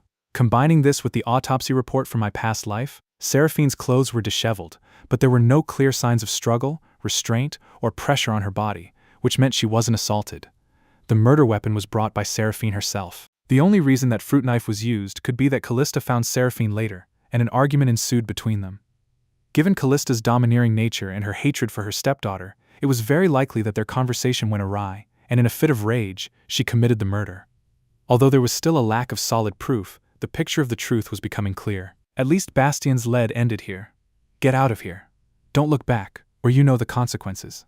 Bastian, as if granted a pardon, fled the unfinished building. I went to the top floor of the unfinished building alone and let the cold rain fall on me. That cold water instantly cleared my mind. The purpose of my rebirth rested on two things. First, finding the real killer. Second, protecting 𝐓𝐴𝐵HINE from any further harm. Now, 𝐓𝐴𝐵HINE is living peacefully in my house. As long as I prevent her from meeting 𝐓𝐿 in the future, the potential threat is permanently averted. As for the real killer, my suspicion was now completely on 𝐓𝐿, but there was no solid proof. Judging by the results, I had successfully altered 𝐓𝐴𝐵HINE's fate. But what if the killer was someone else? At that moment, lightning flashed loudly in the sky, illuminating the entire city for a split second. The next moment, everything went black, followed by a very strange and magical display of light and shadows. When I regained my senses, I saw 𝐓𝐴𝐵HINE standing next to me. Not standing, but floating in the air. Was I dreaming again? I stared at this sight in shock. Right now, 𝐓𝐴𝐵HINE looked exactly as I had seen her in my dreams as a detective in my past life. There was always a very faint, almost imperceptible smile on her face, but right now, her face clearly showed concern for me. She just stared at me silently without saying a word. When I saw this familiar 𝐓𝐴𝐵HINE in front of me, I felt as if I had gone back in time again. I quickly looked around and realized that I wasn't on the roof of the police station, but right outside the door of my own house. While I was lost in these confusions and questions, a girl completely drenched in rain slowly walked toward me. Drops of water were dripping from her hair and collar. She had her arms crossed and slowly walked up to my door.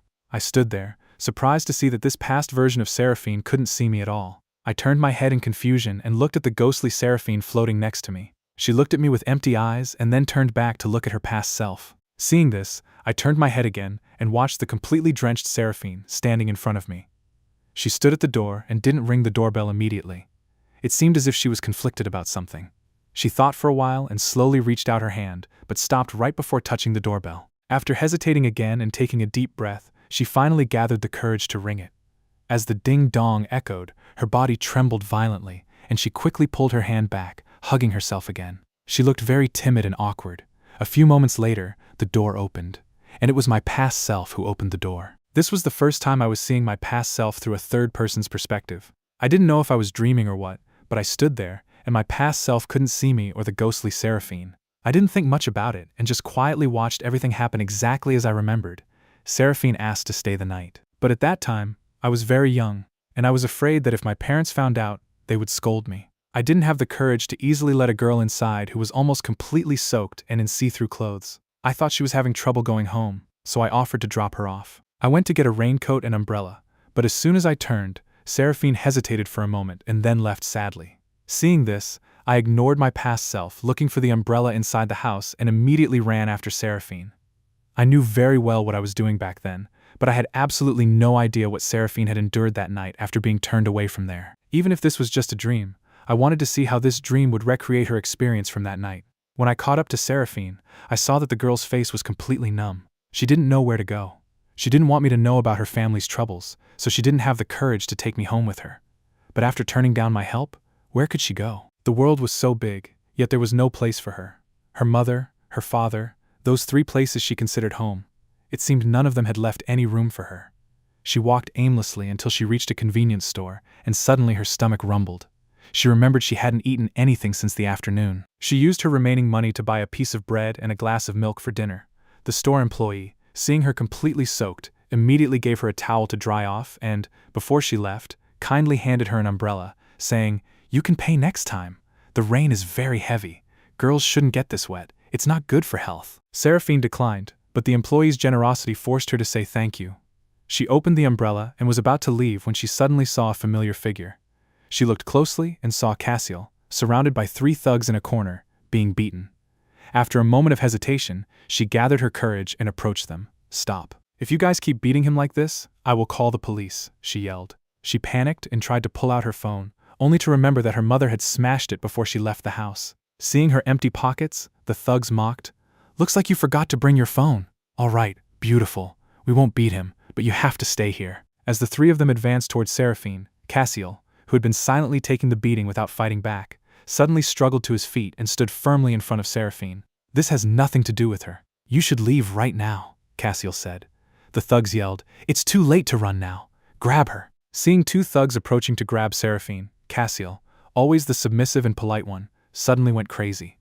The anger of a loud person is not that scary. But when a quiet, polite person crosses their limits and loses their patience, it's terrifying. 𝐓𝐤𝐽 attacked the 3 of them like a mad dog. He took punches and kicks, but he used every part of his body he could to fight back. 𝐓𝐤𝐽 bit one thug's hand so hard that he screamed in pain. The next moment, 𝐓𝐤𝐽 targeted another boy standing nearby and bit him hard too.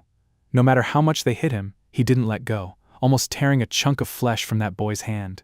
He only let go when the boy fell to his knees and begged. Seeing his 2 companions bitten so badly, the blonde thug also got scared. Some were terrified, some were numb, and some feared for their lives. This boy was clearly a psychopath. The 3 of them threw out an empty threat and fled in panic. I knew those 3 had knives, but they only used them to scare people. They didn't actually have the courage to stab 𝐓𝐤𝐽. 𝐓𝐤𝐽's terrifying behavior had completely frightened them off. I suddenly realized that the injuries I saw on 𝐓𝐤𝐽's body at school in my past life were actually sustained from saving Seraphine. Seeing the 3 run away, the brave 𝐓𝐤𝐽 collapsed into the mud, disregarding the heavy rain. "Are you okay?" "I'm fine. Thank you. We are all classmates.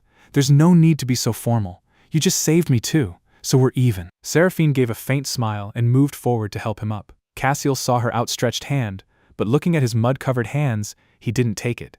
Instead, he pushed himself up.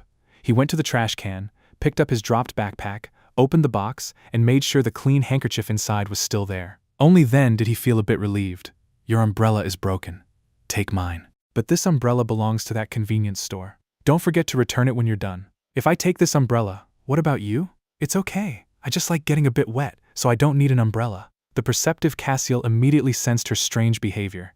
"Is there a problem?" "Nothing, just a family matter." Seeing that it was a family issue, 𝐓𝐤𝐽 didn't think it was appropriate to ask further.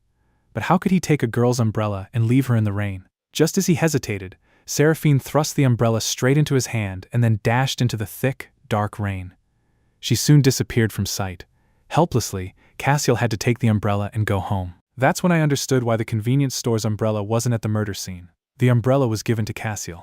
In that rain, besides Seraphine walking aimlessly, I saw another figure, Bastian. He was closely following Seraphine through the rain, trying to avoid nearby CCTV cameras. Since I had already interrogated him, I knew Bastien was following her, so I wasn't surprised. I was most curious about what actually happened at the murder scene.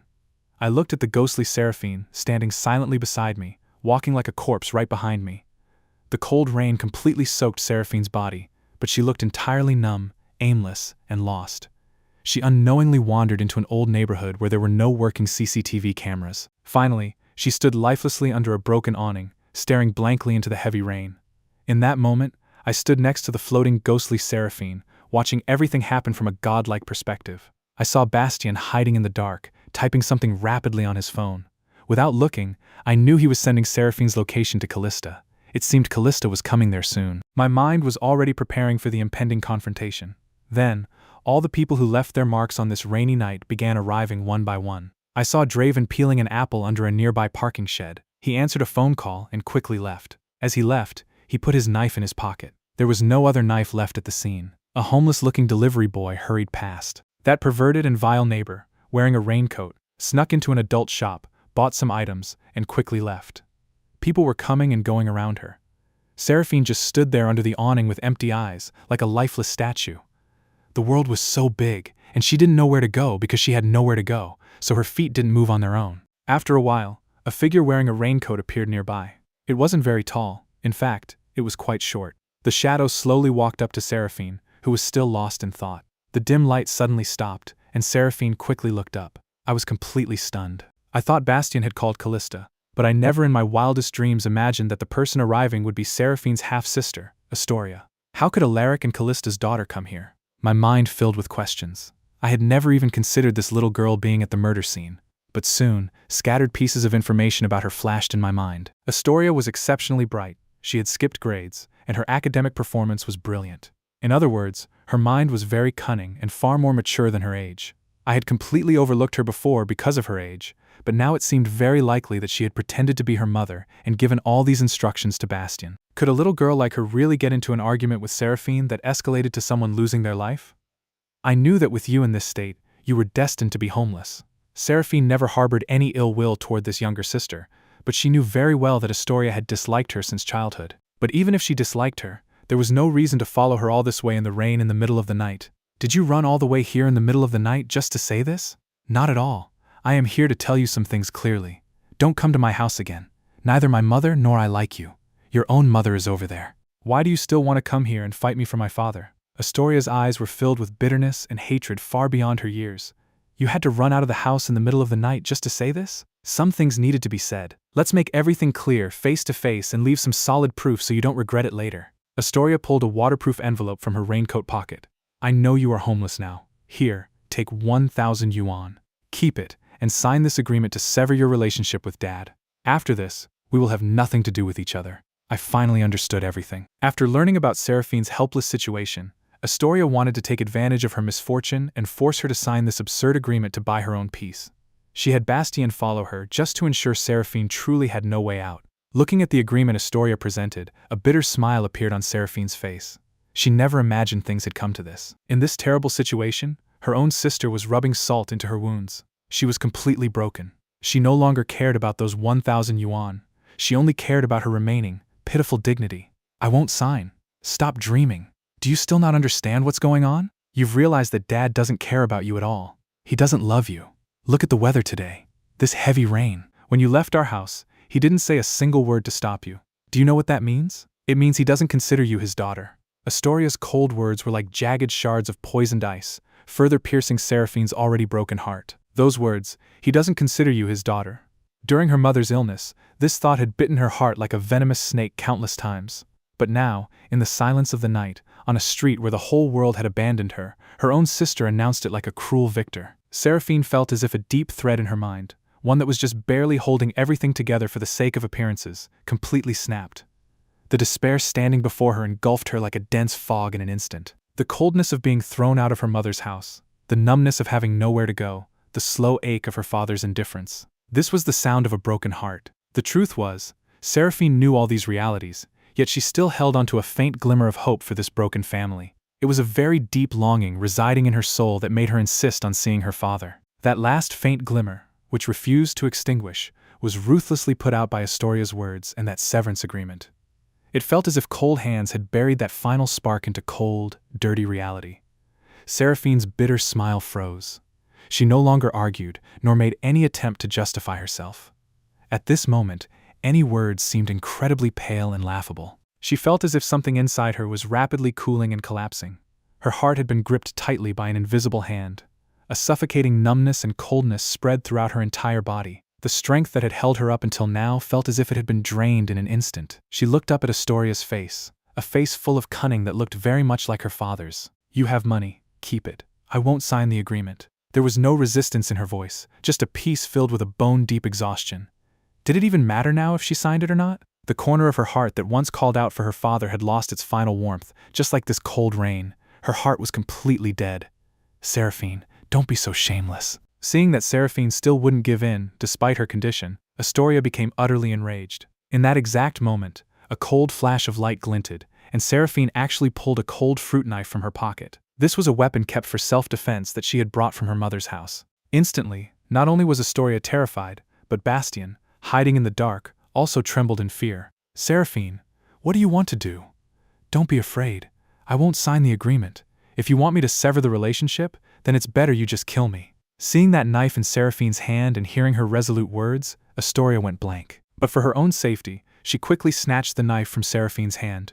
At least this way, control would remain in her own hands. Seeing her sister take the knife, Seraphine immediately closed her eyes and spread her arms. It seemed as if she was ready to be cut. But Astoria was ultimately just a little girl. Where would she really get the courage to take someone's life? After waiting for a few seconds and seeing no movement from Astoria, Seraphine suddenly looked at her and gave a cold smile. "Since you won't do anything, this relationship will never end. Do whatever you want." After saying this, Seraphine turned and walked away. Every second spent with her sister reminded her of her father's harsh words. She was just taking out her anger on her domineering sister in the most helpless way. Astoria gripped the knife tightly. She watched Seraphine walking away, and Seraphine's cold smile kept flashing in her mind. She was clearly homeless and defeated, so why did she smile at her like that? Why? Astoria felt an unnamed anger rising within her. She raised the knife and quickly ran after Seraphine. Soon, they both reached a dark and desolate corner where even the streetlights couldn't reach. "Seraphine, stop right there." Seraphine completely ignored her, which fueled Astoria's anger even more. She ran ahead, grabbed Seraphine's clothes, and pulled her toward her with all her might. That forceful pull violently tore Seraphine's soaked shirt. Furious, Seraphine stared expressionlessly at her enraged sister in the dark rain.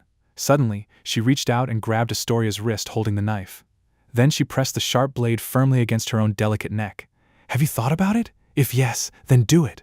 The cold rain fell on Astoria's hands and slid down the blade. Seraphine's cold fingers had completely covered Astoria's hand with all her strength, firmly pressing the blade against the vein in her delicate neck. Those eyes, which once held countless emotions, were now completely lifeless and empty. They stared into the void through the rain, as if waiting for a final verdict. "Don't force me. I am only giving you the chance to choose. If you don't choose, then go home. The rain is very heavy." Seraphine's comforting words felt like a massive joke to Astoria. She wanted to see Seraphine's shattered state and her defeat, not this calm and arrogant demeanor. Just as Astoria was on the verge of breaking under this immense psychological pressure, and the knife was almost slipping from her hand, a dark shadow suddenly rushed out from under the awning in the dark. It was Bastien. He had been hiding in the dark, and due to the low light, he could only see a cold knife pressed against Astoria's throat. Terrified, he assumed this dangerous Seraphine had taken his beloved niece hostage. Astoria didn't even get a chance to think further. Bastien rushed out like a scared wild dog. His objective was clear: snatch the knife. He pulled Astoria away, but he never dreamed that this sudden collision would be the final straw. Astoria, already on the verge of breaking, screamed in terror at the sudden appearance of the dark shadow. In an instinctive reaction, she used all her strength to break free from Seraphine's grip. As the dark shadow lunged at Seraphine, Seraphine's body immediately reacted defensively. Right when Astoria forcefully broke free, the street surface was extremely slippery. To regain her balance, Seraphine almost automatically fell forward, initiating a deadly chain reaction. In her terror, Astoria struggled to free herself and lost her balance. Falling, she instinctively tightened her grip to catch onto something, but one of her hands still held the knife. Seraphine slipped on the wet surface and fell forward, while Bastien lunged forward, trying to grab the hand holding the knife with all his might. Those three forces collided in an instant, and that sharp fruit knife traced a very small arc in the dim light. Even amidst the roar of the heavy rain, the sound of something cutting rang out. Time seemed to stop right there. Bastien finally grabbed Astoria's wrist, holding the knife tightly, and breathed a sigh of relief, thinking he had succeeded. Astoria's eyes widened, and her body stiffened. Caught between the two of them, Seraphine trembled slightly. She felt a sharp, intense pain for a split second. She lowered her head. It seemed as if she couldn't understand anything, but that coldness instantly turned into a warmth spreading rapidly down her neck. That warm liquid quickly soaked her cold, wet clothes. The confusion in her eyes hadn't faded yet, but a very deep and complete feeling of relief washed over her.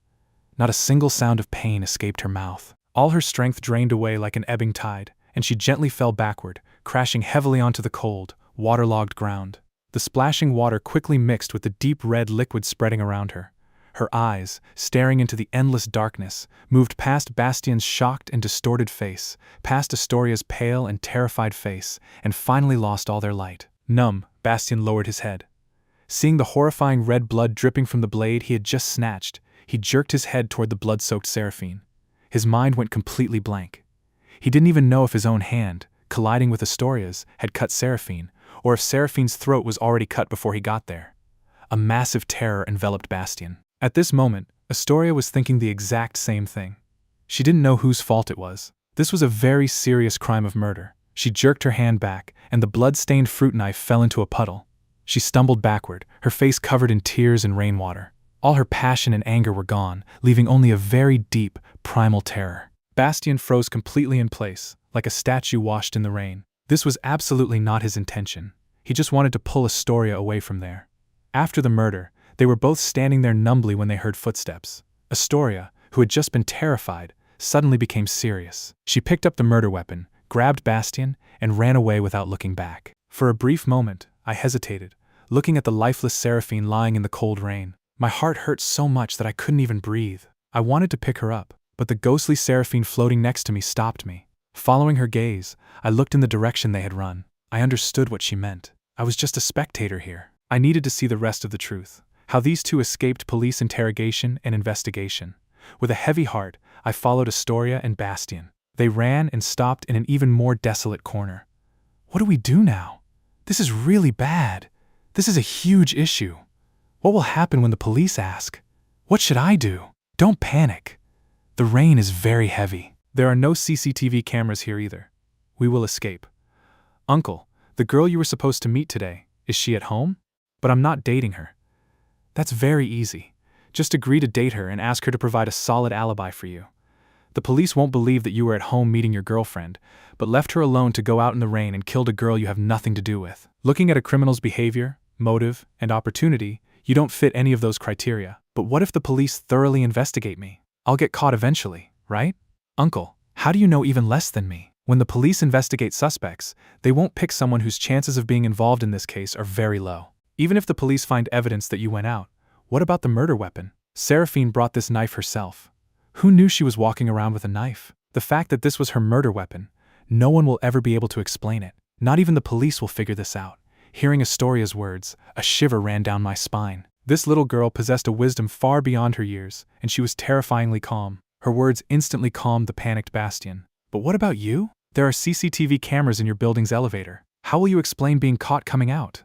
Astoria replied. I didn't use the elevator when I came down. I sneaked out without telling my parents, so I deliberately used the stairs to avoid the cameras. When I return home and go back up the stairs, the elevator will only show the video of me returning in the afternoon. I suddenly understood everything. It was no surprise that during my previous investigation, there was no record of anyone from Seraphine's family going out. Astoria had hidden this from her parents. Her deliberate avoidance of CCTV cameras became the key to evading police interrogation. If she hadn't planned the murder in advance, why would she avoid cameras? If she had planned it, why did the victim bring the murder weapon herself? These contradictory facts, along with the testimony of that pervert passing by who attempted rape and fled, and the destruction caused by this heavy rain, completely derailed the entire police investigation. This was the whole truth hidden behind that unsolved case of my past life. Both suspects in the involuntary manslaughter had solid alibis. No one had planned the murder in advance, and no one had prepared the murder weapon. Under the cover of this heavy rain, this case, full of coincidences, became an almost unsolvable perfect crime. Watching those two shadows leave, I felt only profound sorrow. Who was the real killer? Was it Bastien or Astoria? This fact could never be proven now. But before either of them did anything, Seraphine was already dead inside.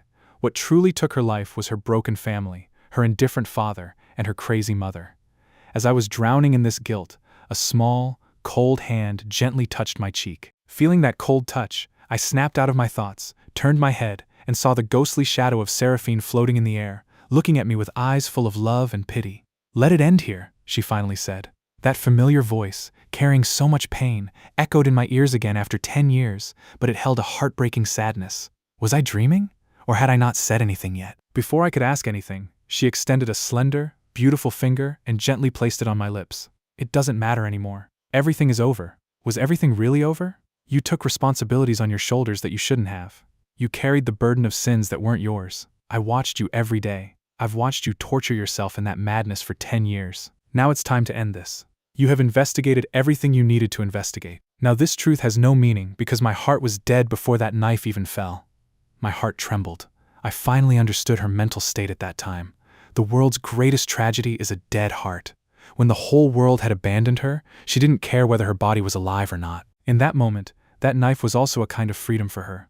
She just never imagined that my inability to stop her here would lead me to try and resolve this pain-filled story. This story became a 10-year chain that bound me in sin and regret. If you let it all go, I can leave in peace. This sin shouldn't be yours, and you don't need to carry this burden. Cherish your today. She is still waiting for you to return home. Don't neglect the person you should give the most love to today because of the madness of your past. Hearing this, I trembled. Yes, I have been living in the madness of my past. I even risked stepping outside the boundaries of the law to find the truth. If this continued, I would truly be ruined. Looking at the dreamlike Seraphine standing before me, I couldn't tell if this was truly a merging of our souls or just an illusion created by my own mind to save myself. But whether it was true or not, I had to make her a promise so she could leave in peace. I understand. This matter is resolved now. Don't worry. I will no longer live in my past. Hearing my promise, a heartfelt and peaceful smile finally appeared on Seraphine's face. The next moment, the cold, rainy night around me began to twist and disappear. When I opened my eyes, it was the next morning. The heavy rain had stopped a long time ago, and bright sunlight was shining in the washed sky. Waking up after sleeping the whole night, I felt that all the darkness hovering over my heart had completely cleared. The rain had stopped, the sky had cleared, and everything around me looked very crisp. I didn't know if it was the wind blowing on the roof that had dried them, or if this was a miracle that couldn't be explained. I stood up and looked at the sun-bathed city in the distance. Whether this was a dream or reality, it didn't matter to me. From that strange dream last night, I completely understood everything about my past life. Seraphine's death was neither a mere coincidence nor was it inevitable. It was a tragic event born from the destruction of her family, countless unfortunate moments, and profound despair. As long as I am here, I will never let that happen again. When I reached home, it was quiet. I tiptoed into the living room and immediately saw Seraphine curled up and sleeping on the sofa, wrapped in a thin blanket. She was fast asleep. During the storm last night, she got scared of the lightning and didn't go back to her comfortable guest room, but curled up and slept on the living room sofa instead. I figured she must have stayed up late waiting for me to return. Seeing her peaceful sleeping face and feeling her deep dependence on me, I couldn't help but smile. I walked over to her, tucked her well into the blanket, and then turned back toward my room. After getting drenched in the rain all night, I quickly took a hot shower to wash off the body's chill. When I came back into the living room dressed, Seraphine was still fast asleep. She must have stayed awake for a very long time worrying about me last night. Seeing her sleeping so deeply, I didn't dare to wake her up. What's past is past. From today onward, I will only live for this lively girl right in front of me. Thank you so much guys for watching till the end. If you are new to the channel, make sure to subscribe and turn on the bell notification because I keep bringing amazing anime, manga, and web novel stories just like this. Be sure to comment and tell me what your favorite moment of this story was and how many points out of 10 you would rate this story. I will see you with another fantastic story. Until then, take care and bye-bye.